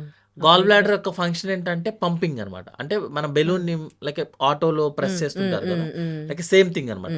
అలా ప్రెస్ చేసినప్పుడు ఆ స్టోన్ కి ఆ బ్లాక్ ఎగనెస్ట్ గా ప్రెస్ అవుతుంది, సో పెయిన్ వస్తుంది. అట్లా కాకుండా ఒక పెద్ద స్టోన్ ఉంది మేడం, 3 centimeter స్టోన్ ఉంది, అది ఆ హోల్ దగ్గరికి వెళ్ళదు ఎందుకంటే అది చిన్నది కాబట్టి. చిన్న ఎగ్జిట్ పాయింట్ ఈస్ 3 mm, ఏది gall bladder exit point. Stone పెద్దగా ఉంది కాబట్టి అక్కడ దాకా వెళ్ళదు, ఎందుకంటే ఎగ్జిట్ పాయింట్ లో అది ఇరుక్కోదు, యాక్చువల్లీ ఇరుక్కుంటే వెనక్కి వచ్చేస్తుంది. ఎగ్జిట్ పాయింట్ బ్లాక్ అవునంత వరకు మీ స్టోన్ ఎంత పెద్ద సైజ్ అయినా మీకు పెయిన్ రాదు. ఓకే. అందుకని చాలా మందిని చూస్తాం మనం, ఒక 4 mm 4 centimeter 5 centimeter స్టోన్ ఉన్న వాళ్ళు కూడా కంప్లైంట్ లేకుండా వస్తారు. 2 mm 3 mm స్టోన్ ఉన్న వాళ్ళేమో కంప్లైంట్తో వస్తారు, ఎందుకంటే పెథాలజీ అక్కడ ఉంది యాక్చువల్. అందుకని ఇంతకుముందు చిన్నప్పుడు ఏం చెప్పేవాళ్ళంటే స్టోన్ పెద్దదైతే సర్జరీ చేయించుకోండి అనేవాళ్ళు. మేమేంటంటే స్టోన్ పెద్దదైతే ప్రాబ్లం లేదు, చిన్నదైతేనే కంప్లైంట్. ఎందుకంటే ఆ ఎగ్జిట్ పాయింట్ ఎంట్రీ పాయింట్ దాటిన తర్వాత next is jaundice, next is pancreatitis. Stone చిన్నదైతేనే కంప్లైంట్, కాంప్లెక్స్ బాంబ్, పెద్దదైతే you're in the safe hand. Okay. మరి జాండీస్ వరకు వెళ్ళిన వాళ్ళ కేసెస్కి ఏంటి? అప్పుడు మనం ఎండోస్కోపీ చేసి లివర్ డ్రైనేజ్ పైపులో ఏదైతే మనం ఇందుకు చెప్పినట్టు liver drainage pipe pancreatic pipe రెండు కలిసి మనకి ఇంటెస్టైన్లోకి ఓపెన్ అవుతాయి. సో మేము ఎండోస్కోపీ చేసి ఆ ఇంటెస్టైనల్ పైప్లోకి రివర్స్లో వెళ్ళి ఆ స్టోన్ తీస్తాం యాక్చువల్. తీసేసి అక్కడ మళ్ళీ ప్రాబ్లం అవ్వకుండా ఒక స్టెంట్ పెడతాం. పెట్టేసి ఈ స్టోన్ ఎక్కడి నుంచి వచ్చింది? గాల్ బ్లాడర్‌లోంచి వచ్చింది. అంటే రిజర్వాయర్. సో ఒక 1 వీక్ అయిపోయిన తర్వాత ఆ రిజర్వాయర్‌ని కట్ చేయాలి. అంటే సర్జరీ చేయించుకోవాలి. సో సింపుల్‌గా gall bladder surgery is laparoscopic surgery. ఆ స్టోన్ గనక లివర్ డ్రైనేజ్ పైప్‌లో డ్రాప్ అయిందనుకోండి, మీకు ఎండోస్కోపిక్ సర్జరీ చేయాలి ప్లస్ లాప్రోస్కోపిక్ సర్జరీ చేయాలి. డబుల్ సర్జరీస్ అవుతాయి. ఓకే. మళ్ళీ స్టెంట్ రిమూవ్ చేసుకోవడానికి ఇంకొక ఎండోస్కోపీ చేయాలి. 3 సర్జరీస్ అవుతాయి. Oh my God! మన అదృష్టం దురదృష్టం బాగుండి ప్యాంక్రియాటిక్ ప్రాబ్లం వచ్చిందనుకోండి మేడం, సపోజ్ ఇంకో ఐసీయూ అడ్మిషన్ యాడ్ అవుతుంది. ఓకే. ప్యాంక్రియాటిక్ పేషెంట్‌కి జనరల్‌గా ఐసీయూ అడ్మిషన్ కావాలి. అప్పుడు 4 అవుతాయి. ఆ! సో గాల్ బ్లాడర్ లోపల ఉంటే ఒక సర్జరీ, గాల్ బ్లాడర్ బయట వస్తే 1+3. ఓకే. సో అందుకని ఏంటంటే జనరల్‌గా వెయిట్ చేయొద్దు. కంఫర్టబుల్ టైం చూసుకొని చేంజ్ అనే చెప్తాం. కొంతమంది జాండీస్ వరకు వచ్చిన వాళ్ళు మామూలుగా ఈ మెడిసిన్స్ తీసుకుంటూ ఉంటారు. స్టమక్ పెయిన్ అని కంప్లైంట్ చేస్తూ ఉంటారు. కానీ అలోపతికి రాకుండా వేరే మెడిసిన్స్ తీసుకొని దాన్ని తగ్గించుకునే ప్రయత్నం చేస్తారు కదా! మరి అప్పుడు ఏంటి పరిస్థితి? జనరల్‌గా దీన్ని మనము యాక్చువల్‌గా స్నేక్ థియరీ ఉంటుంది మేడం. యాక్చువల్‌గా స్నేక్ థియరీ అంటే ఏంటంటే, పాము కాటేస్తే మనిషి ఎందుకు చచ్చిపోతాడు? క్వశ్చన్ నెంబర్ 1, విషంతో చచ్చిపోతాడా? భయంతో చచ్చిపోతాడా? 90% వాళ్ళు భయంతో చచ్చిపోతారు. ఎందుకంటే 90% of snakes are non poisonous. కానీ ఏది పాయిజన్ ఉంటుంది, ఏది పాయిజన్ తెలీదు. కానీ పాము కాటేసిందని 100 మందికి తెలుసు. సో 90% ఇప్పుడు సపోజ్ నేను మన విలేజెస్‌లో చూస్తే పాము కాటేసిందంటే డాక్టర్ దగ్గరికి కాకుండా జనరల్‌గా ఒక మంత్రగాడి దగ్గరికి వెళ్తారు. వెళ్ళేసి అతను ఏదో ఇస్తాడు, పసరో ఏదో పోస్తాడు, కక్కిస్తాడు, చేతి దగ్గర ఏదో కట్టు కడతాడు, సంథింగ్ ఏదో జరుగుతుంది. బతికాడు అనుకోండి, అతను బాగా చేశాడు అంటాడు. బతకలేదు అనుకోండి, సపోజ్ అనుకున్నాం బతకలేదో, లేకపోతే కాంప్లికేట్ అయింది అనుకోండి, బాగా విషం పట్టేసింది, సమ్ రక్త పింజరో ఏదో సమ్ పింజర్ అని చెప్పేసి తను రిఫర్ చేసేస్తాడు. ఈ 90%లో అతను ట్రీట్మెంట్ ఇచ్చినా ఇవ్వకపోయినా, ఆ పేషెంట్ డాక్టర్ దగ్గరికి వచ్చినా రాకపోయినా బతుకుతాడు. ఆ 10% మాత్రం బతకరు. కానీ అది పాయిజనా నాన్ పాయిజన్ ఎవరు డిసైడ్ చేయాలి? మన కంప్లైంటే డిసైడ్ చేస్తుంది యాక్చువల్గా. ఇప్పుడు సపోజ్ పాము కాటేసిన తర్వాత అతను టెన్షన్ లేకుండా మంచిగా ఒక డే ఉన్నాడు అనుకోండి, పాయిజన్ లేదన్నట్టు. లేదు ప్రాబ్లం అయిపోయి ఇబ్బంది అయిపోయి చనిపోయాడు అనుకోండి, నాన్ పాయిజన్ అవుతుంది. సో జాండీస్ కూడా అంతే. జాండీస్ ఎందువల్ల వస్తుంది? 70% జాండీస్ అంతా కూడా లివర్ వల్ల వస్తుంది. లివర్ సరిగ్గా ఫంక్షన్ చేయకపోతే. ఎందుకంటే జాండీస్ అరిగించుకోవాల్సిన బాధ్యత లివర్. సో జాండీస్ సపోజ్ లివర్కి ఏదో ప్రాబ్లం వచ్చింది మేడం, ఇన్ఫెక్షన్ సంథింగ్ ఏదో వచ్చింది, జాండీస్ మనం అరిగించుకోలేకపోతుంది. 70% మనకి అలాంటి కండిషన్లో జాండీస్ వస్తుంది. సడన్గా లివర్ రికవరీ అవుతుంది. ఒక 3 days డ్యామేజ్ అయినా మనకి దేవుడిచ్చిన లివర్ ఏంటంటే, మీరు 80% దాన్ని చెడగొట్టినా 20%తో మనం లైఫ్ లాంగ్ హ్యాపీగా పిల్లలతో బతికేయచ్చు. అది రికవరీ అవుతుంది. రికవరీ అయిన తర్వాత మీ జాండీస్ ఆటోమేటిక్గా తగ్గుతుంది. ఓకే. మీరు పెద్ద హాస్పిటల్లోకి వెళ్ళండి, ఎంత పెద్ద హాస్పిటల్లోకి వెళ్ళండి, లివర్కి సంబంధించిన జాండీస్ వస్తే మ్యాక్సిమం రికవరీ అవుతుంది. ఎప్పుడు రికవరీ అవుతుంది అంటే, లివర్ యొక్క నార్మల్ స్ట్రక్చరు ఫంక్షన్ బాగుండాలి. సో కొన్ని రోజులు జాండీస్ పెరిగినా ఆటోమేటిక్గా రికవరీ అయిపోతుంది. మీరు ఎన్ని మందులు వాడినా వాడకపోయినా రికవరీ అయిపోతుంది 70%లో. ఆ 70% వాళ్ళే మచ్చ దగ్గరికి వెళ్తారు. మచ్చ అంటే నేను ఐఎమ్ నాట్ కామెంటింగ్. ఇది ఇవన్నీ ఏంటిదంటే డిపార్ట్మెంట్ మేడం యాక్చువల్గా. అల్లోపతి, హోమియోపతి, ఆయుర్వేదిక్ ఇవన్నీ ఏంటి అంటే లైక్ హిందూ, ముస్లిం, క్రిస్టియన్ ఎవరికి ఇష్టం వాళ్ళది. జనరల్గా ఏంటంటే జాండీస్ ఎందువల్ల వచ్చింది, లివర్కి సంబంధించిన ప్రాబ్లం వల్ల వస్తే మీరు ఏం చేసినా చేయకపోయినా జాండీస్ తగ్గుతుంది. ఎప్పటి వరకు తగ్గుతుంది? మీ లివర్ నార్మల్గా ఉంటే, మీ లివర్ యొక్క blood circulation, exit point, entry point అంతా బాగుంటాయి. సపోజ్ లివర్ డ్రైనేజ్ పైప్ ఉంది మేడం, అందులో కనుక ఒక స్టోన్ ఉంది, దానివల్ల జాండీస్ వచ్చింది. స్టోన్ తీయకుండా మీకు జాండీస్ ఎట్లా తగ్గుద్ది? మీరు మందులు వాడండి, పోనీ ఐసీయూలో పెడతా ఒక పేషెంట్ని, సెలైన్లు, యాంటీబయాటిక్, ప్రపంచంలో ఉన్న అన్ని ఇస్తా, మీరు ఆ స్టోన్ రిమూవ్ చేయట్లేదు, ఇంకెక్కడ తగ్గుతుంది? అది జాండీసేగా, ఇది జాండీసే కదా. అలా కాదు, ఆ స్టోన్ బదులు క్యాన్సర్ ఉంది, ఆ పేషెంట్ కూడా జాండీస్ వస్తుంది. మీరు ఎన్ని మందులు ఇస్తే జాండీస్ తగ్గుద్ది? తగ్గదు. సో జాండీస్ తగ్గడం ఇంపార్టెంట్ కాదు, జాండీస్ ఎందువల్ల వచ్చింది. ఓన్లీ లివర్ ప్రాబ్లం వల్ల వస్తే ఆటోమేటిక్గా తగ్గుద్ది. మీకు డెంగ్యూ వల్ల వచ్చిందా జాండీస్, మీకు డెంగ్యూ తగ్గంగానే జాండీస్ తగ్గుద్ది. మలేరియా వల్ల వచ్చిందా, మలేరియా తగ్గంగానే జాండీస్ ఆటోమేటిక్ తగ్గుద్ది. స్టోన్ వల్ల వచ్చిందా, మీరు స్టోన్ తీస్తే తప్ప మీరు ఎన్ని ప్రపంచంలో ఎంత అమెరికాకి వెళ్ళి ట్రీట్మెంట్ తీసుకున్నా తగ్గదు. సో ఏ అంటే ఎలా ఉంది, దేని వల్ల వచ్చిందని బేస్ చేసుకొని పని అవుతుంది యాక్చువల్గా. సపోజ్ మీకు లివర్ మొత్తం ఫెయిల్ అయిపోయింది అనుకుందాం ఒక పేషెంట్కి, అందులో మీకు జాండీస్ వచ్చింది. లివర్ ఫెయిల్ అయిపోయిన తర్వాత జాండీస్ వస్తే మీరు లివర్ మార్చుకుంటే తప్ప జాండీస్ తగ్గదు. సో జాండీస్ ఎందువల్ల వచ్చింది అనేది ఇంపార్టెంట్, అంతేగాని జాండీస్ తగ్గిందా లేదా అనేది ఇంపార్టెంట్ కాదు యాక్చువల్గా. సో 70% జాండీస్ రెగ్యులర్గా ఆటోమేటిక్గా తగ్గిపోతాయి. So okay. ఏ ట్రీట్మెంట్ వాడినా వాడకపోయినా తగ్గుతాయి, కానీ ఎందువల్ల వచ్చింది అనేది ఇంపార్టెంట్. రైట్. అబ్బా! ఎంత ఇంటర్లింక్ ఉంటాయి కదా, మొత్తం కళ్ళ ముందు పిక్చర్ కనిపిస్తోంది దీనికి మీకు సంబంధించి. ఫీవర్ ఉంది, ఫీవర్ స్టార్టింగ్ నార్మల్ ఫీవర్ దగ్గర నుంచి మొదలు పెట్టుకొని క్యాన్సర్ వరకు మీకు ఫీవర్ వస్తుంది. అవును. నేను ఒక పారాసిటమాల్ టాబ్లెట్ వేసుకుంటాను, ఫీవర్ తగ్గిపోయింది, ఈ డాక్టర్ గారు పారాసిటమాల్ ఎన్ని ఇచ్చినా తగ్గలేదు, అది కాదు. యాక్చువల్గా మీకు ఫీవర్ ఎందుకు వచ్చింది? కరెక్ట్. 2 రోజుల కన్నా మీకు ఫీవర్ ఎక్కువ ఉందనుకోండి, దానికి ఒక రీజన్ ఉంటుంది. రీజన్ మెడికల్ వల్ల తగ్గితే మెడిసిన్స్ ఇస్తే తగ్గుతుంది. రీజన్ సర్జరీ వల్ల వస్తే మీరు ఏమన్నా చేయండి, తగ్గే ఛాన్సే లేదు. రైట్. సో గాల్ బ్లాడర్ ప్రాబ్లమ్కి సంబంధించి చెప్పారు, ట్రీట్మెంట్ ఎట్లా ఉంటుందో చెప్పారు. సో గ్యాస్ట్రిక్ ప్రాబ్లమ్స్ గురించి మాట్లాడుకుందామా. మీరు అదే మనకి చెస్ట్ కింద పెయిన్ వచ్చినప్పుడు చెప్పారు కదా, సో ఆ పెయిన్తో కూడా వస్తూ ఉంటారు కదా, సో వాళ్ళకి ఎందుకు అలాంటి ప్రాబ్లమ్స్ వస్తాయి, వాళ్ళు ఎలాంటి కండిషన్లో వస్తారు, ఆ పెయిన్లో కూడా గ్రేడ్స్ ఉంటాయా? జనరల్గా గ్యాస్ట్రిక్ ప్రాబ్లం ఉన్న వాళ్ళు జస్ట్ బర్నింగ్తో వస్తారు. జనరల్ బర్నింగ్తోనే కొంచెం తినగానే టైట్నెస్తో వస్తారు. చెస్ట్ బర్నింగ్ వాళ్ళు వచ్చే వాళ్ళు ఏంటంటే కొంచెం తినగానే గ్యాస్ పైకి తంతుంది అంటారు యాక్చువల్గా. నెక్స్ట్ ఏంటంటే బ్యాడ్ స్మెల్ వస్తుంది మౌత్లో నుంచి. టూత్ కూడా హైజీన్ కేరిస్ టూత్ లాగా, అంటే హైజీన్ ఉండదు అనమాట. బ్యాడ్ స్మెల్ కేరిస్ టూత్ వస్తుంది. నైట్ టైం పడుకున్నప్పుడు కాఫ్ వస్తుంది అనమాట. వీళ్ళని గ్యాస్ట్రిక్ ప్రాబ్లం అని వేగ్ వర్డ్స్లో అంటాము, కానీ వీళ్ళని రిఫ్లెక్స్ ప్రాబ్లం అంటారు. స్టమక్లో గ్యాస్ ప్రాబ్లం ఉంటే మెడిసిన్స్తో తగ్గుతుంది. చెస్ట్లో గ్యాస్ ప్రాబ్లం ఉంటే సర్జరీ చేస్తే తప్ప తగ్గదు. సర్జరీ చేస్తారు. అదే మేడం, గ్యాస్ ప్రాబ్లం, అన్ని గ్యాస్ ప్రాబ్లమ్స్ సేమ్ ప్రాబ్లమ్స్ కాదండి. అందుకే అందరూ ఊరికే గ్యాస్ పైల్స్ అనొద్దు అని చెప్తాను నేను. యాక్చువల్గా మీ ప్రాబ్లం ఏంటనేది క్లియర్. సపోజ్ ఓన్లీ అబ్డామిన్లో ఉంది, that is pure gastric problem.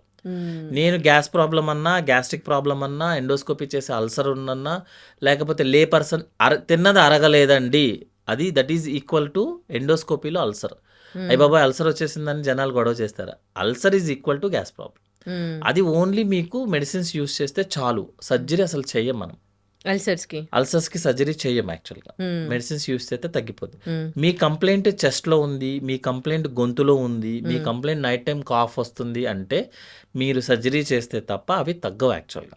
మనం టెంపరీగా రిలీఫ్ ఇస్తాం తప్ప, దాన్ని రిఫ్లెక్స్ డిసీజ్ అంటారు, GERD అంటారు అనమాట. దాన్ని మనం లోపల ఏం జరుగుతుంది అంటే మనకి ఫుడ్ పైప్కి స్టమక్కి మధ్యలో ఒక చిన్న డోర్ ఉంటుంది మేడం, వాల్వ్ లాగా. అంటే మనం ఫుడ్ తిన్నప్పుడు లోపలికి వెళ్తుంది, కానీ కింద ఉన్న యాసిడిటీ పైకి రాదు. నెక్స్ట్ ఏంటంటే ఫుడ్ పైపు లాస్ట్ 2 సెంటీమీటర్ మనకి పొట్ట లోపల ఉండాలి. ఈ రెండు కనుక ఏదైనా వీక్ అయినా, ఏదైనా ప్రాబ్లం వచ్చినా, లైక్ హయాటస్ హెర్నియా అని చెప్తారు, అంటే ఆ లాస్ట్ 2 సెంటీమీటరు పొట్టలో కాకుండా చెస్ట్లో ఉందనుకోండి, కింద ఉండాల్సిన యాసిడ్, అంటే స్టమక్లో ఉండాల్సిన యాసిడ్ చెస్ట్లోకి వచ్చేస్తుంది. ఇప్పుడు నేను చెప్పినట్టు ఆ వాల్వ్, ఆ ఫుడ్ 2 సెంటీమీటర్ అనేది స్ట్రక్చరల్ ప్రాబ్లం. మీరు ఏం చేసి దాన్ని తగ్గిస్తారు? అది పైకి వెళ్తూనే ఉంటుంది ఫైనల్గా. సో యాసిడ్ పైకి తంతూనే ఉంటుంది, మనం చేసేది ఉండదు. అందుకే సర్జరీ ఇస్ ద కప్. మరి సర్జరీలు కూడా ఏం చేయము యాక్చువల్గా. ఆ వాల్వ్ మనం ఎలాగో క్రియేట్ చేయలేం కాబట్టి బయట వాల్వ్ ఇస్తాము, లైక్ స్టమక్ అనమాట. ఆ 2 సెంటీమీటర్ ఏదైతే ఛాతి లోపలికి వెళ్ళిపోయిందో దాన్ని మళ్ళీ కిందకి తీసుకొస్తాం అనమాట. అంటే ఎందుకు అట్లా జరిగినట్టు వాళ్ళకి? వాళ్ళు ఏంటంటే ఒబీస్ ఉన్న వాళ్ళు కానీ, బాగా ఇంట్రాబ్డామినల్ ప్రెజర్, లైక్ కాన్స్టిపేషన్ ఉన్న వాళ్ళు, స్మోక్ చేసే వాళ్ళకి, ప్రీవియస్గా ఏదైనా ఇంజురీ అయిన వాళ్ళు, జనరల్గా ఒబిసిటీ ఉన్న వాళ్ళు ఎక్కువ చూస్తాం అనమాట. కొంతమంది ఏంటంటే మరీ అగ్రెసివ్ వెయిట్ లాస్ అయిపోతారు. ఆ ఏరియాలో కొంచెం ప్యాడ్ ఆఫ్ ఫ్యాట్ అంటాము. అగ్రెసివ్ వెయిట్ లాస్ అయిన వాళ్ళకి ఏంటంటే ఆ ఫ్యాట్ కూడా పోతుంది. పోగానే మన ఫుడ్ పైప్ ఏదైతే అతుక్కొని ఉందో అది పైకి వెళ్ళిపోతుంది. సో జనరల్గా ఒబిసిటీ వాళ్ళకి ఎక్కువ చూస్తాం, ప్రెషర్ పెరిగినప్పుడు. ప్రెగ్నెన్సీలో ఉన్నప్పుడు చూస్తాం కొంతమందిలో. ప్రెగ్నెన్సీ అయిపోయిన తర్వాత ఆ ప్రెషర్ రిలీవ్ అయిపోతే ఆటోమేటిక్గా తగ్గిపోతుంది. సో ఏది స్ట్రక్చరల్ ప్రాబ్లం సర్జరీ, ఏది మెడికల్ ప్రాబ్లం ఓన్లీ మెడిసిన్స్. ఈ రెండు డిఫరెన్సెస్ చేస్తేనే పేషెంట్కి రికవరీ వస్తుంది. లేకపోతే ఒక 10 ఎండోస్కోపీలు, ఇక ప్రపంచంలో ఉన్న ఆల్ ఫార్మా కంపెనీలు అందరినీ మనం బతికించినట్టే ఉంటుంది అచ్చం. అంటే మనం మెడికల్కి సంబంధించిన ప్రాబ్లం అయితే మనం మెడిసిన్స్ యూస్ చేస్తాం, సర్జరీ ప్రాబ్లం అయితే సర్జరీ చేస్తాం. సో ఇంకో పెయిన్ కూడా మీరు చెప్పడం జరిగింది, ప్యాంక్రియాటిక్ టైప్ పెయిన్ ఉంటుంది మేడం. యాక్చువల్గా ప్యాంక్రియాటిక్ పెయిన్ అంటే పేషెంట్ ఆల్కహాల్ హిస్టరీ ఉన్నప్పుడు, లేకపోతే బాగా ఒబీస్ ఉన్న వాళ్ళకి, కొంతమందికి ట్రైగ్లిజరైడ్ లెవెల్స్ ఎక్కువ ఉన్న వాళ్ళకి, కొన్నిసార్లు ఇంతకుముందు చెప్పినట్టు గాల్ బ్లాడర్లో స్టోన్స్ ఉన్న వాళ్ళకి, హిస్టరీలో ఇవన్నీ అనమాట. మనకి బొడ్డుకి పైన ఛాతికి మధ్యలో ఏరియాలో పెయిన్ వస్తుంది అనమాట. ఎలాగంటే షూటింగ్ టైప్ ఆఫ్ పెయిన్ అంటే ఎవరో కత్తి పెట్టి పొడుస్తున్న ఫీలింగ్ అనమాట. చిన్నగా గుచ్చుకున్నట్టుగా నార్మల్గా వస్తుంది మేడం. నార్మల్గా ఎవరికైనా పెయిన్స్ కామన్ యాక్చువల్గా, ఎందుకంటే మనకు లోపల పేగులు మూవ్మెంట్ ఉంటుంది, జ్యూస్ రిలీజ్ అవుతూ ఉంటుంది. జ్యూస్ ఆల్సో కాస్టిక్కే కదా, అంటే కెమికల్ కదా. చిన్న చిన్న వేక్ పెయిన్స్ కామన్. హ్మ్. అన్బేరబుల్ పెయిన్స్ ఉంటుంది. మీరు you have to go for admission లాగా అనిపిస్తుంది అనమాట. హ్మ్. వాళ్ళకేంటంటే అప్పుడే వీళ్ళ కంప్లైంట్. ఇప్పుడు మీ గాల్ బ్లాడర్ పెయిన్ కూడా అంతే. Once if you got a gall bladder pain, మీరు మెడిసిన్స్ అన్నా యూజ్ చేయాలి, లేకపోతే ఎమర్జెన్సీ కన్నా వెళ్ళాలి. హ్మ్. అంటే అంత సివియర్గా వస్తాయి యాక్చువల్గా. ఓకే. ఈ పెయిన్ ఏంటంటే ఆ మధ్య ఏరియాలో హ్మ్. మనకి బ్యాక్ సైడ్ బోన్స్కి రేడియేట్ అవుతుంది, అంటే స్పైనల్ కార్డ్కి. హ్మ్. దాన్ని మనం ప్యాంక్రియాటిక్ టైప్ ఆఫ్ పెయిన్ అంటాం. ఓకే. జనరల్గా అతను ఏంటంటే ఎప్పుడు కూర్చొని పడుకుంటాడు. హ్మ్. అంతే, ఓకే. పడుకుంటే అతనికి పెయిన్ పెరిగిపోతుంది అనమాట. సో రిలీవ్ అవ్వాలంటే కూర్చుంటాడు. ఓకే. కూర్చుంటే ఏమవుతుందంటే వెనకాల ఉండాల్సిన ప్యాంక్రియాస్ కొంచెం ముందుకు వచ్చి ఆ పెయిన్ తగ్గుతుంది అతను. ఓకే. సో ఈ కంప్లైంట్స్ ఉంటుంది అనమాట. ఓకే. ఇందులో ఏంటంటే జనరల్గా ప్యాంక్రియాటిక్ పెయిన్స్ మనం మెడికల్ మేనేజ్మెంట్ ట్రై చేస్తాం. ఓకే. అంటే ఆల్కహాల్ ఆపండి, ఆ. గాల్ బ్లాడర్ వల్ల స్టోన్ వల్ల ప్రాబ్లం అయితే గాల్ బ్లాడర్ సర్జరీ చేస్తాము, హ్మ్. ట్రైగ్లిజరైడ్స్ వల్ల ప్రాబ్లం అయితే ట్రైగ్లిజరైడ్స్ తగ్గిస్తాము. ఓకే. నెక్స్ట్ ఏంటంటే కంప్లీట్ ఆల్కహాల్ బంద్ చేసేయాలన్నమాట. ఓకే. ఇంకా స్మోకింగ్ ఆల్కహాల్ చేయడానికి లేదు. ఓకే. వాళ్ళల్లో మాక్సిమం 80% పెయిన్ తగ్గుతుంది. ఓకే. కొంతమందికి పెయిన్ తగ్గకపోతే ఏంటంటే మనం ప్యాంక్రియాటిక్ ఎంజైమ్ సప్లిమెంట్స్ ఇస్తామన్నమాట. ఓకే. దానివల్ల పెయిన్ తగ్గుతుంది. హ్మ్. చాలాసార్లు ఏమవుతుందంటే రిపీటెడ్ అటాక్స్ రావడం అనమాట. దాన్ని క్రానిక్ ప్యాంక్రియాటైటిస్ అంటాం. ఓకే. వాళ్ళకి ఏంటంటే లోపల స్టోన్స్ వస్తాయి అన్నమాట. అంటే ఈవెన్ ప్యాంక్రియాస్లో కూడా స్టోన్స్ వస్తాయి. హ్మ్. ఇదే ప్రాబ్లం ఏంటంటే అన్ని స్టోన్స్ని మనం ఒకే రకంగా చూస్తాం యాక్చువల్గా. ఏదోటి స్టోనే కదా అంటాము, బట్ ఒక్కొక్క స్టోన్కి ఒక్కొక్క ట్రీట్మెంట్ ఉంటుంది. కరెక్ట్. సపోజ్ ప్యాంక్రియాటిక్లో స్టోన్ ఉందనుకోండి, మనం సర్జరీయో లేకపోతే ఎండోస్కోపీలోనే చేసి ఆ స్టోన్ రిలీజ్ చేస్తేనే అతనికి పెయిన్ తగ్గుతుంది. హ్మ్. అలా కాదు, ప్యాంక్రియాటిక్ డక్ట్కే ప్రాబ్లం ఉందనుకోండి, హ్మ్. ప్యాంక్రియాటిక్ డక్ట్ ప్రాబ్లం ఉండదు, మనం ఓన్లీ సర్జరీ చేస్తేనే సెట్ అవుతుంది. హ్మ్. సో అతని పెయిన్ ఎందుకు వచ్చింది ఫస్ట్, ఏ కండిషన్లో ఉంది సెకండ్, హ్మ్. ఇది సర్జికల్లా మెడికల్లా థర్డ్. హ్మ్. ఇవన్నీ అయిన తర్వాత మాత్రమే మనకి అతనికి ఫైనల్గా రిజల్ట్ ఇవ్వగలుగుతుంది. హ్మ్. హ్మ్. హ్మ్. కొంతమంది దురదృష్టవంతులు ఉంటారు మేడం, నిజంగా చెప్పాలంటే చాలా సార్లు ఏమవుతుందంటే బాగా రిపీటెడ్ అటాక్స్ వచ్చి వచ్చి వచ్చి తర్వాత హ్మ్. ప్యాంక్రియాస్ అంటే అటాక్స్ అంటే పెయిన్ వస్తుందా ప్యాంక్రియాటిక్ లేకపోతే అటాక్స్ పెయినే మేడం. పెయిన్ లేకపోతే వామిటింగ్స్ అలాంటివి చేస్తూ ఉంటారు? మాక్సిమం పెయిన్ వస్తుంది, తర్వాత వామిటింగ్ వస్తుంది. బ్లాక్ వామిటింగ్స్ చేసుకుంటారు అది కదా? మనకి ఫుడ్ పైప్ లో అల్సర్స్ ఉండి ఆ. అల్సర్ బ్లీడ్ అయితే ఆ బ్లీడ్ వామిటింగ్స్ లాగా వస్తుంది మేడం. ఓకే. వాళ్ళకి మోషన్ లో కూడా బ్లాక్ కలర్ వస్తుంది యాక్చువల్గా. ఓకే. సో ఆ బ్లాక్ కలర్ వామిటింగ్ వచ్చిందంటే అర్థం ఏంటంటే లోపల మన ఫుడ్ పైప్ కానీ స్టమక్ లో కానీ అల్సర్స్ ఉన్నట్టు లెక్క, ఆ అల్సర్ బ్లీడ్ అయినట్టు లెక్క. ఓకే. ఓకే. మనకి లోపల రెడ్ ఉంటుంది, డైజెషన్ ప్రాసెస్ లో మనకి బ్లాక్ కింద కన్వర్ట్ అవుతుంది. ఓకే. ఓకే. సో ప్యాంక్రియాటిక్ వాళ్ళకి ఏంటంటే pain is the main complaint. Okay. Vomiting nausea అనేది ఏంటి సైడ్ ఎఫెక్ట్. మనం పొట్టలో ఏ ప్రాబ్లం ఉన్నా, మీకు గాల్ బ్లాడర్ ప్రాబ్లం ఉన్నా నాసియా వామిటింగ్ వస్తుంది, హ్మ్. ప్యాంక్రియాటిక్ ప్రాబ్లం ఉన్నా, ఇంటెస్టైన్ ప్రాబ్లం ఉన్నా, కిడ్నీ ప్రాబ్లం ఉన్నా, ఏ ప్రాబ్లం ఉన్నా నాసియా వామిటింగ్ అనేది కామన్. హ్మ్. హ్మ్. హ్మ్. హ్మ్. ఎందుకంటే జనరల్గా ఎంటీ అయితే ప్రాబ్లం తగ్గుతుందని మన బాడీ రియాక్షన్ అనమాట. హ్మ్.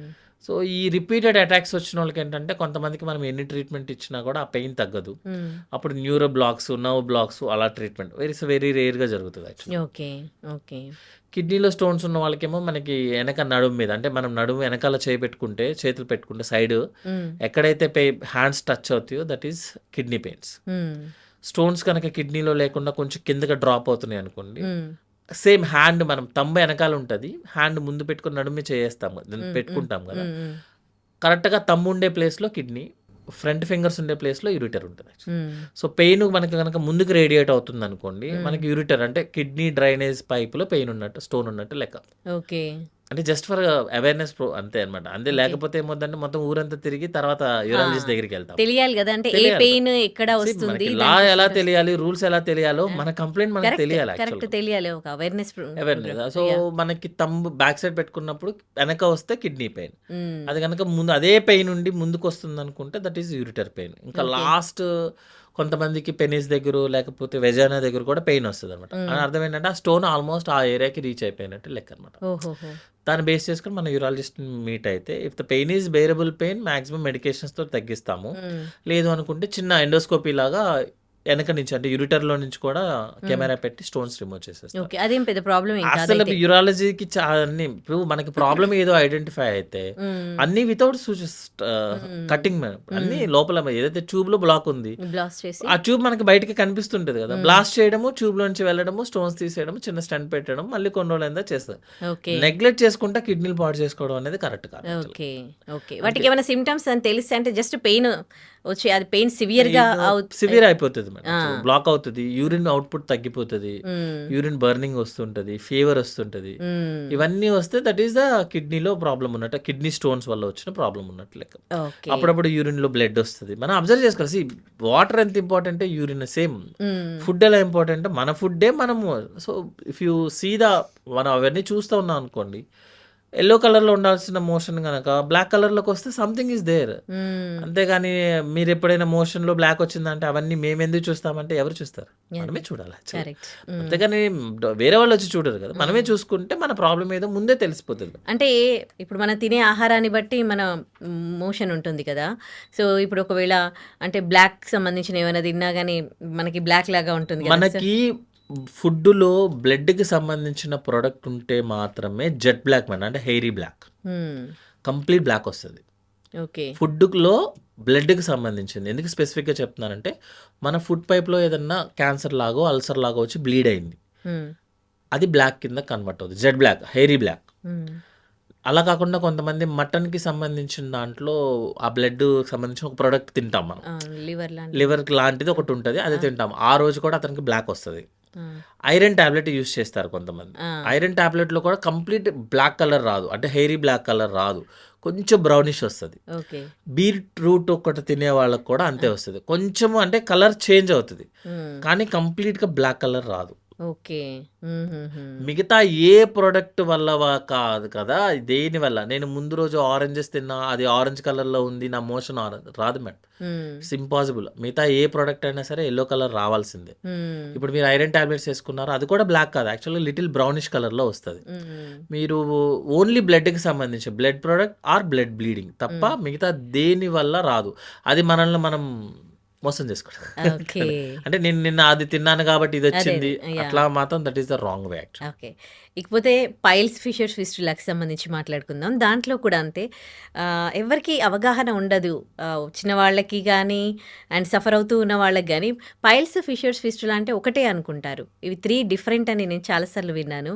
సో, వీటి గురించి క్లియర్‌గా ఎక్స్‌ప్లెయిన్ చేస్తారా? జనరల్‌గా మేడం ఇప్పుడు ఎవరైనా సరే మీరు మోషన్ దగ్గర ఏదైనా ప్రాబ్లమ్ ఉందనంగానే common word is piles.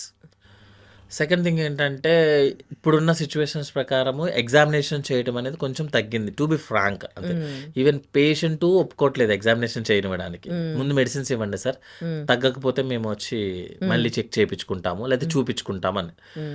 Even మనం ఉన్న హరీ బరీలో గ్లౌస్ వేసుకొని, జెల్లీ తీసుకొని చెక్ చేయడం కూడా కొంచెం తగ్గింది. Hmm. To be frank actually. Okay. అందుకని నేనేం చెప్తానంటే పేషెంట్‌కి ఎప్పుడు మీ కంప్లెయింట్‌ని ఎక్స్‌ప్లెయిన్ చేయండి. హ్మ్. కాన్‌స్టిపేషన్ ఉందా? Yes or no. హ్మ్. ఉంది సార్. ఓకే. డన్. హార్డ్‌గా స్టూల్స్ పాస్ చేస్తున్నారా? ఓకే. మీరు బ్లడ్ అంటున్నారు గదా! మీరు బ్లడ్ పడుతుందన్న అది ఏంటి అసలు ఏంటది? అంటే మోషన్ మీద ఒక లైన్ లాగా వస్తుందా? హ్మ్. మోషన్ అంతా అయిపోయిన తర్వాత డ్రాప్ పడుతుందా? హ్మ్. ఎక్స్‌ప్లెయిన్ చేయండి. మీరు గెడ్డ అనుకుంటున్నారు గదా! అది ఏంటి యాక్చువల్‌గా? అంటే గెడ్డ వచ్చి వెళ్ళిపోతదా? అక్కడే ఉంటదా? హ్మ్. లేకపోతే అదేమన్నా పెయిన్ లాగా అనిపిస్తుందా? హ్మ్. మోషన్ వెళ్తున్నప్పుడు మీకు పెయిన్ ఉందా? హ్మ్. ప్రతిదీ ఒక 2 మినిట్స్ కన్నా ఎక్కువ సేపు పట్టదు యాక్చువల్‌గా మీ ప్రాబ్లమ్ హ్మ్. దెన్ హీ నోటీస్ దట్ ఇప్పుడు పేషెంట్‌కి మనం ఎగ్జామిన్ చేయాలా? కొలనోస్కోపీ అవసరమా? కాదా? అని. ఎందుకు చెప్పాల్సొస్తుందంటే నేను ఒక 20 ఇయర్స్ బాయ్‌ని చూసాను యాక్చువల్లీ. 1 హ్మ్. ఇయర్ పాటు అతను ఓన్లీ పైల్స్ ట్రీట్మెంట్ మీద ఉన్నాడు. హ్మ్. నోబడీ టచెస్ హిస్ హ్మ్. Hmm. Anus. Hmm. He also didn't allow because hmm. Is the software something like but ఆ ప్రాబ్లమ్ నిజంగా తగ్గిందా లేదో కూడా చెక్ చేపించుకోవాలి గదా! హ్మ్. యాజ్ యూజువల్‌గా మన దగ్గరికొచ్చినప్పుడు హ్మ్. మనం వితౌట్ టచింగ్ చేయం కాబట్టి బాబు హ్మ్. నుంచో ఎగ్జామినేషన్ చేస్తే హీ హాస్ ఎ క్యాన్సర్. అరే! It's completely advanced cancer. అతనికి బయటకి కనిపిస్తుంది. జనరల్ వరల్డ్‌లో ఏంటి? It's piles. హ్మ్. అక్కడ ఆ ఏరియా నుంచి బ్లీడ్ అయితే పైల్స్. పాష్ వర్డ్. హ్మ్. 1 ఇయర్ నుంచి అతను just he is roaming around అనమాట. అయ్యో! సో, అందుకని ఏంటంటే జనరల్‌గా ఎక్స్‌ప్లెయిన్ చేయండి. సపోజ్ ఒక సినారియో చెప్తాను. పేషెంట్ కాన్‌స్టిపేషన్ ఉంది. మోషన్ టైట్‌గా అవుతుంది. హ్మ్. మోషన్‌కి వెళ్తున్నప్పుడు పెయిన్ వస్తుంది. ఎళ్ళిన తర్వాత మోషన్ మీద ఒక చిన్న లైన్ లాగా వస్తుంది. హ్మ్. మోషన్ అంతా అయిపోయిన తర్వాత ఒక అరగంట, 1 అవర్ వరకు అతనికి ఆ ఏరియాలో పెయిన్ వస్తుంది. It is a fissure problem. Hmm. Fissure అంటే ఏంటంటే ఆ ఏరియాలో కట్ అయింది. హ్మ్. 99.999% మెడిసిన్స్ తప్ప ఆ పేషెంట్‌కి సర్జరీ అవసరం లేదు హ్మ్. ఓకే. ఫిషర్స్‌కి. ఫిషర్‌కి. హ్మ్. సెకండ్ క్వెషన్ పేషెంట్ కాన్‌స్టిపేషన్ ఉంది. హార్డ్ స్టూల్స్ పాస్ చేస్తున్నారు. మోషన్ అంతా అయిపోయిన తర్వాత పెయిన్‌లెస్ అసలు మోషన్ గట్టిగా కూర్చుంటున్నాడు తప్ప స్ట్రెయిన్ హ్మ్. అవుతున్నాడు తప్ప హ్మ్. పెయిన్ ఏం లేదు. హ్మ్. బట్ స్ట్రెయిన్ అవుతున్నప్పుడు కొంచెం లిటిల్ డిస్కంఫర్ట్ హ్మ్. ఉంటది. హ్మ్. అంతా అయిపోయిన తర్వాత డ్రాప్ బ్లడ్ అంటే లైక్ మన ట్యాప్‌లో హ్మ్. వచ్చిన హ్మ్. బ్లడ్ లాగా వచ్చింది. బ్లడ్ మాత్రం ఆటోమేటిక్గా తగ్గిపోయింది. That is classical piles problem. Okay. ఇందులో పెయిన్ ఉండదు, బ్లడ్ మాత్రం డ్రాప్ ఫ్రెష్ బ్లడ్ రావాలి. Altered blood is not a piles problem. అంటే ఆల్టర్డ్ బ్లడ్ అంటే మీరు బ్రైట్ రెడ్ కలర్ కాకుండా మన మోషన్లో ఏ టైప్ ఆఫ్ బ్లడ్ పడినా అది పైల్స్ ప్రాబ్లం కాదు. ఓకే. ఎందుకు అంటే ఫ్రెష్ బ్లడ్ పడాలంటే లాస్ట్ 1 సెంటీమీటర్ 2 సెంటీమీటర్లో ప్రాబ్లం ఉంటేనే ఫ్రెష్ బ్లడ్ వస్తుంది. మీరు మిగతాది పెద్ద పేగులో కానీ చిన్న పేగులో కానీ అల్సర్ ఉండనివ్వండి, క్యాన్సర్ ఉండనివ్వండి, ఇంకో ప్రాబ్లం ఉండండి, అది బ్లడ్ వచ్చినా కూడా ఆ బ్లడ్ ఆల్టర్డ్ అయిపోతుంది. ఎందుకంటే మన ఎంజైమ్స్ వల్ల, మన జ్యూసెస్ వల్ల. మీరు ఏమన్నారు ఇప్పుడు ఫ్రెష్ బ్లడ్ ఫ్రెష్ బ్లడ్ వస్తే that is the piles problem. Okay. మీరు ఫ్రెష్ బ్లడ్ కాదు అంటే అది పైల్స్ ప్రాబ్లం కాదు. ఓహోహోహో. ఓకే. పైల్స్ అంటే fresh blood madam, that is rule. Piles means fresh blood. Okay. ఎందుకంటే piles problem is last 1 centimetre problem. మన మోషన్ ద్వారం దగ్గర లాస్ట్ 1 సెంటీమీటర్ ప్రాబ్లం కాబట్టి అక్కడ ఏదైనా ప్రాబ్లం వచ్చినా డ్రాప్ పడిపోతుంది. ఓకే. దాని పైన ఏం జరిగినా మనకి బ్లడ్ కలర్ చేంజ్ అయిపోతుంది. ఓకే. మోషన్తో మిక్స్ అయిపోయి వస్తుంది అనమాట. అందుకే మేము బ్లడ్ పడిందంటే మోషన్ మీద లైన్ ఉందా బాబు, కాదు సార్. మోషన్ తర్వాత వచ్చిందా బాబు, కాదు సార్. మోషన్ మిక్స్ అయి వచ్చిందా సార్, అవును అంటారు. అవును అనగానే అర్థం ఏంటంటే ఇతని ప్రాబ్లం పైల్స్ కాదు, ఇంకొకటి ఉందన్న. ఒకవేళ పైల్స్ అనుకోండి, ఏంటి ట్రీట్మెంట్ దానికి? పైల్స్ ప్రాబ్లమ్కి జనరల్గా ఎందువల్ల వచ్చింది మేడం, ఇది కాన్స్టిపేషన్ వల్ల వచ్చింది కదా. కాన్స్టిపేషన్ అవాయిడ్ చేస్తూ లాక్సేటివ్స్ అంటే మోషన్ సిరప్ ఇచ్చి కొన్ని మెడిసిన్స్ ఆయింట్మెంట్ ఇస్తే జనరల్గా పైల్స్ ప్రాబ్లం హీల్ అయిపోతాయి. మనం ఎంత చేసినా కాన్స్టిపేషన్ తగ్గిపోయింది అయినా కూడా బ్లీడ్ అవుతుంది అంటే మాత్రం సర్జరీ చేస్తాం. సో 90% పైల్స్ ప్రాబ్లము మెడికల్ మేనేజ్మెంట్తో సెట్ అయిపోతుంది. ఒక 10% మాత్రమే సర్జరీకి వెళ్ళాల్సి వస్తుంది. జనరల్గా స్టేప్లర్ సర్జరీ మేడం. అంటే స్టేప్లర్ సర్జరీ అంటే ఏంటంటే పైల్స్ స్టార్ట్ అయ్యేది మన మోషన్ ద్వారం దగ్గర కాదు, మోషన్ ద్వారం అబోవ్ ఒక 2 సెంటీమీటర్ అబోవ్. సో మనం సర్జరీ కూడా లోపలే చేయాలి. సో ఒక స్టేప్లర్ అని ఒక చిన్న ఇన్స్ట్రుమెంట్ ఉంటుంది, దాన్ని యూస్ చేసి బయట ఏం కట్స్ ఏమి ఉండవు. ఇంతకుముందు కట్ చేసేసేవాళ్ళు యాక్చువల్గా. కానీ ఇప్పుడు తర్వాత ఏమైందంటే అసలు పైల్స్ స్టార్ట్ అయ్యేదే పైన కదా, మోషన్ ద్వారం దగ్గర ప్రాబ్లం కాదు. మీరు మోషన్ ద్వారం దగ్గర ఎందుకు కట్ చేయాలి యాక్చువల్గా? అందుకని స్టేప్లర్ సర్జరీ వచ్చింది. తర్వాత లేజరు స్టేప్లర్ రెండు సేమే. Better result and best results only స్టేప్లర్లో వస్తుంది. లేజర్ అనేది ఏంటంటే కొంచెం కాస్ట్. పైల్స్ ప్రాబ్లం దగ్గర జనరల్ గా భయం ఎక్కడ వస్తుంది అంటే మోషన్ కంట్రోల్ ఉండదేమో అనుకొని భయపడతారు మనకి. ఎందుకంటే సర్జరీ చేయించుకుంటే మోషన్ కంట్రోల్ ఉండదేమో భయపడతారు. ఫిజర్కి సర్జరీ చేయాల్సి రావచ్చినా కూడా దానివల్ల కూడా ప్రాబ్లం లేదు సర్జరీలో. పైల్స్లో కూడా 100% మీ మోషన్ కంట్రోల్ ప్రాబ్లం అయ్యే ఛాన్స్ రాదు. ఎందుకంటే పైల్స్ అనేది లోపల ఉన్న లేయర్కి, మోషన్ కంట్రోల్ బయట లేయర్. సో బయట లేయర్ని ఎవరు టచ్ చేయరు జనరల్ గా. Latest technology. సో ఇంకోటి ఏంటంటే సర్జరీ మొత్తం లోపల జరుగుతుంది. అసలు మోషన్ కంట్రోల్ మెకానిజం ని పైల్స్ సర్జరీలో టచ్ చేసే ఛాన్సే లేదు. ఎంతసేపు చేస్తారండి సర్జరీ 30 minutes పడుతుంది. లేజర్ అయితే కొంచెం టైం పడుతుంది, బట్ స్టేప్లర్ సర్జరీ అంటే 30 minutes. స్టేప్లర్తో అడ్వాంటేజ్ ఏంటంటే మళ్ళీ వచ్చే ఛాన్సెస్ ఉండదు. లేజర్తో ఉంటుంది ఆ ఛాన్స్. లేజర్ చేసినా ఓపెన్ సర్జరీ వదిలేసి ఎవడూ చేయట్లేదు యాక్చువల్గా. ఈవెన్ చిన్న టౌన్స్లో కూడా ఓపెన్ సర్జరీస్ చేయట్లేదు ఎవరు. సో లేజర్లో ఏంటంటే మళ్ళీ వచ్చే ఛాన్సెస్ ఎక్కువ ఉంటాయి, కొంచెం పెయిన్ఫుల్ సర్జరీ యాక్చువల్గా. స్టేప్లర్ ఆ ప్రాబ్లం రాదు. ఇప్పుడు ఈ సర్జరీ చేయించుకుంటే హాస్పిటల్లో ఉండాలా? 1 day స్టే ఉండాల్సిందే మేడం. జనరల్గా వి ప్రిఫర్ 1 day స్టే. ఎందుకు అంటే ఏదన్నా బ్లీడ్ అయింది అనుకోండి బై మిస్టేక్, అతను ఇంటికి వెళ్ళి మళ్ళీ రావటము కష్టం కదా. మనకేంటంటే డే కేర్లే చేస్తే మంచి సర్జరీ అనుకుంటాం, బట్ బెటర్ నేను ఏంటంటే సర్జరీ అయిపోయిన తర్వాత 1 day స్టే చేయండి. ఏముంది హరీ బరీ ఏముంటుంది. నెక్స్ట్ రోజు మార్నింగ్ మళ్ళీ ఎగ్జామినేషన్ చేసి ఏమీ బ్లీడ్ ఏం లేదు, ఇన్ఫెక్షన్ ఏం లేదు అన్నప్పుడు అప్పుడే హ్యాపీగా ఇంటికి వెళ్ళిపోయి మళ్ళీ రాకండి ఇంకా డైరెక్ట్గా అయిపోతుంది కదా.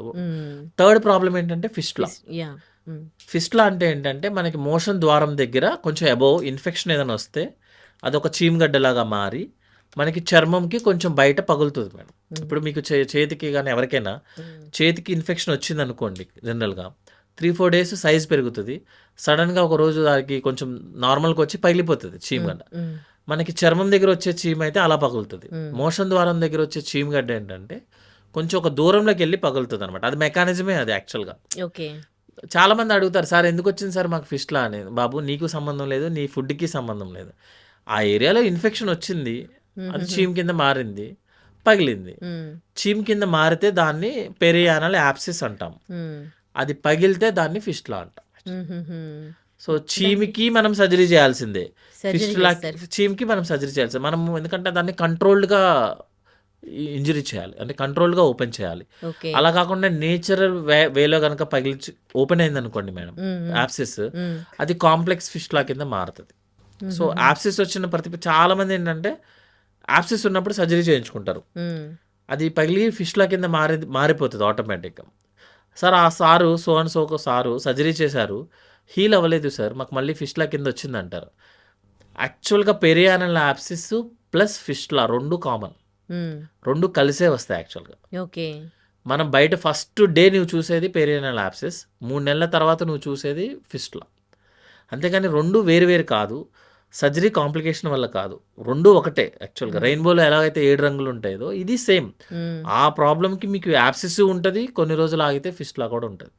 సో ఫస్ట్ టైం మీరు సర్జరీ చేయించుకుంది యాప్సిస్కి, తర్వాత వచ్చి ఫిస్టులాకి సర్జరీ చేయించుకోవాలి. అంతేగాని సర్జరీ ఫెయిల్ అయింది మీరు చేయండి సార్ అని అట్లా కాదు యాక్చువల్గా. అది ఫెయిల్ అవ్వలేదు, ఆ టైంలో ఆయన సర్జరీ చేశాడు దానికోసం, యాప్సిస్ కోసం. ఇప్పుడు నేను ఫిస్టులా కోసం చేయాలి. సో ఈ 2 కండిషన్లో surgery is the only thing. Okay. అందుకే మీరు పాష్గా పైల్స్ అని చెప్పొద్దు, పేషెంట్ వాళ్ళకి చెప్తాము, మీ కంప్లైంట్ ఎక్స్ప్లెయిన్ చేస్తే సరిపోతుంది. ఓకే. ఇప్పుడు 3 కలిపి ఒకరిలో వచ్చే అవకాశం ఉంటుందా? ఈ మూడిటికి ఒకటే రీజన్ కాన్స్టిపేషన్. సో 3 కలిపి కాదు మేడం, ప్రొలాప్స్ కూడా రావచ్చు, 4వది కూడా రావచ్చు. సో ప్రొలాప్స్ అంటే మనకి బొడ్డు పైన ఉన్న పేగు జారుతుంది మేడం. అంటే రెక్టమ్ ఉంటుంది కదా పై ఏరియా, యానస్ జారదు. పైన ఉన్న రెక్టమ్ ఏంటంటే బాగా హార్డ్గా కాన్స్టిపేషన్ ఉన్న వాళ్ళకి. నెక్స్ట్ ఏంటంటే ఈ deliveries, natural vaginal delivery, normal delivery అయిన వాళ్ళకి ఏంటంటే ఆ ఏరియా అంతా లూజ్ అయిపోతుంది యాక్చువల్గా. అయిపోయిన తర్వాత వాళ్ళకి ఏంటంటే పేగు జారిపోతుంది కాబట్టి నేను సర్జరీ చేసి మళ్ళీ బ్యాక్ సైడ్ లాగి స్టిచ్ వేయాలి. ఓకే. సో ప్రొలాప్స్ కూడా ఏంటంటే వెరీ ఎర్లీ స్టేజ్లో ఉన్న వాళ్ళకి మేము చెప్తాం, బాసు నువ్వు కాన్స్టిపేషన్కి వెళ్ళొద్దు, ఎక్సర్సైజ్ చేసుకో, మజిల్ బాగా స్ట్రెంగ్తన్ చెయ్యి, అప్పటికీ తగ్గపోతే కింద నుంచి ఒక చిన్న సర్జరీ చేస్తాము, ఆ స్టేజ్ కూడా నువ్వు దాటేస్తే మనం సర్జరీకి వెళ్ళాలి, మేజర్ సర్జరీ, లాప్రోస్కోపిక్ సర్జరీ. అంటే పేగు జారుతుంది కదా, దట్ ఈస్ స్ట్రక్చరల్ ప్రాబ్లం. నేను మళ్ళీ సర్జరీ చేసి అతని పేగుని లిఫ్ట్ చేయాలి. సో ఫిజర్కి నో సర్జరీ, పైల్స్కి 90% నో సర్జరీ, ఫిస్టులాకి ఓన్లీ సర్జరీ, పెరినల్ యాప్సిస్కి ఓన్లీ సర్జరీ, ప్రొలాప్స్కి ఫస్ట్లో small surgery then big surgery. Okay. ఇప్పుడు మళ్ళీ మీరు పైకి లాగినా కానీ మళ్ళీ ఇన్ ఫ్యూచర్ వాళ్ళకి వస్తే ఛాన్సెస్ ఉంది మేడం. ప్రొలాప్స్ ఈస్ ద నిజంగా చెప్పాలంటే ప్రొలాప్స్ ఈస్ ద డేమేర్ సర్జరీ ఫర్ సర్జన్స్ ఆల్సో. ఎందుకు అంటే అది ఎందుకు వస్తుంది అనేది మెయిన్ కాన్స్టిపేషన్ వల్ల వస్తుంది అని. బట్ ఆ ఏరియాలో ఉన్న మజిల్స్ అన్ని వీక్ అవుతాయి. సో ఇప్పుడు మనము హ్యాండ్కి మజిల్ని బిల్డప్ చేయాలంటే చేయొచ్చు, లెగ్కి చేయొచ్చు, అబ్డామిన్కి చేయొచ్చు. పెరియానల్ ఏరియాలో మజిల్ని బిల్డప్ చేయడం అనేది చాలా డిఫికల్ట్ యాక్చువల్గా. సో మజిల్ స్ట్రెంగ్త్ వీక్ అవడం వల్ల ప్రొలాప్స్ వస్తుంది. నేనేం చేస్తున్నా, మజిల్ స్ట్రెంగ్త్ని పెంచట్లేదు యాక్చువల్గా, పేగు కిందకి జారింది పైన పెడుతున్నా. స్ట్రెంగ్త్ ఎవరు చేయాలి? పేషెంటే చేయాలి. పేషెంట్ ఫిజికల్ ఎక్సర్సైజ్ చేయాలి. అది ఈవెన్ దో మనం ఎక్స్ప్లెయిన్ చేసి వాళ్ళకి చెప్పడము కష్టంగా ఉంటుంది యాక్చువల్గా, పేషెంట్ అతను రెగ్యులర్గా చేయడము కష్టంగా ఉంటుంది. సో ప్రొలాప్స్కి జనరల్గా మళ్ళీ వచ్చే ఛాన్సెస్ ఉంటుంది, అంటే సర్జన్ని బట్టి యాక్చువల్గా.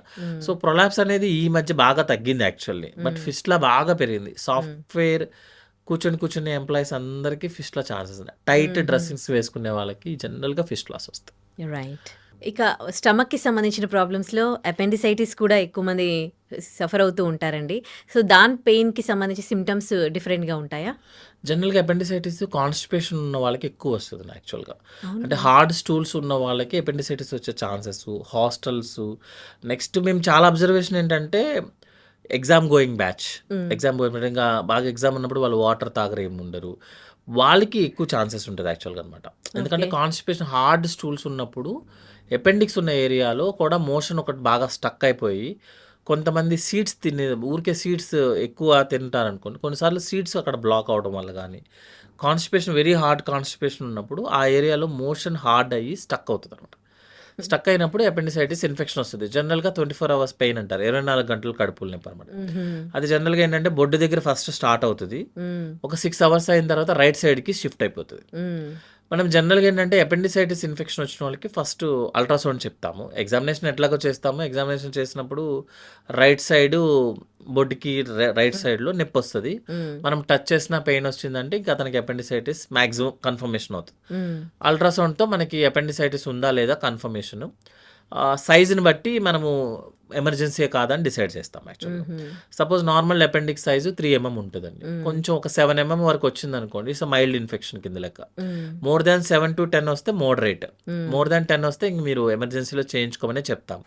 ఎందుకు చెప్పాల్సి వస్తుందంటే చాలా మంది వేక్ పెయిన్ అబ్డామిన్ ఉన్న వాళ్ళు అల్ట్రాసౌండ్ చేయించుకుంటే వాళ్ళకి అపెండిక్స్లో కొంచెం ఇన్ఫెక్షన్ ఉందని వస్తారు.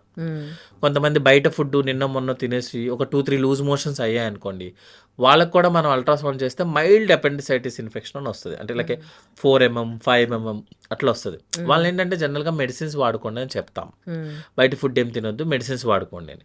ఎప్పుడు అంటే మేము ఫీవర్ ఉండకూడదు, బ్లడ్ కౌంట్లో ఇన్ఫెక్షన్ కౌంట్ రైజ్ అవ్వకూడదు, మేము టెస్ట్ చేసినప్పుడు కూడా బాగా గట్టిగా ప్రెస్ చేస్తే కానీ పెయిన్ రాకూడదు, వాళ్ళని మనం మెడిసిన్స్ యూజ్ చేసుకోమని చెప్తాం. మిగతా వాళ్ళందరినీ కూడా surgery as early as possible.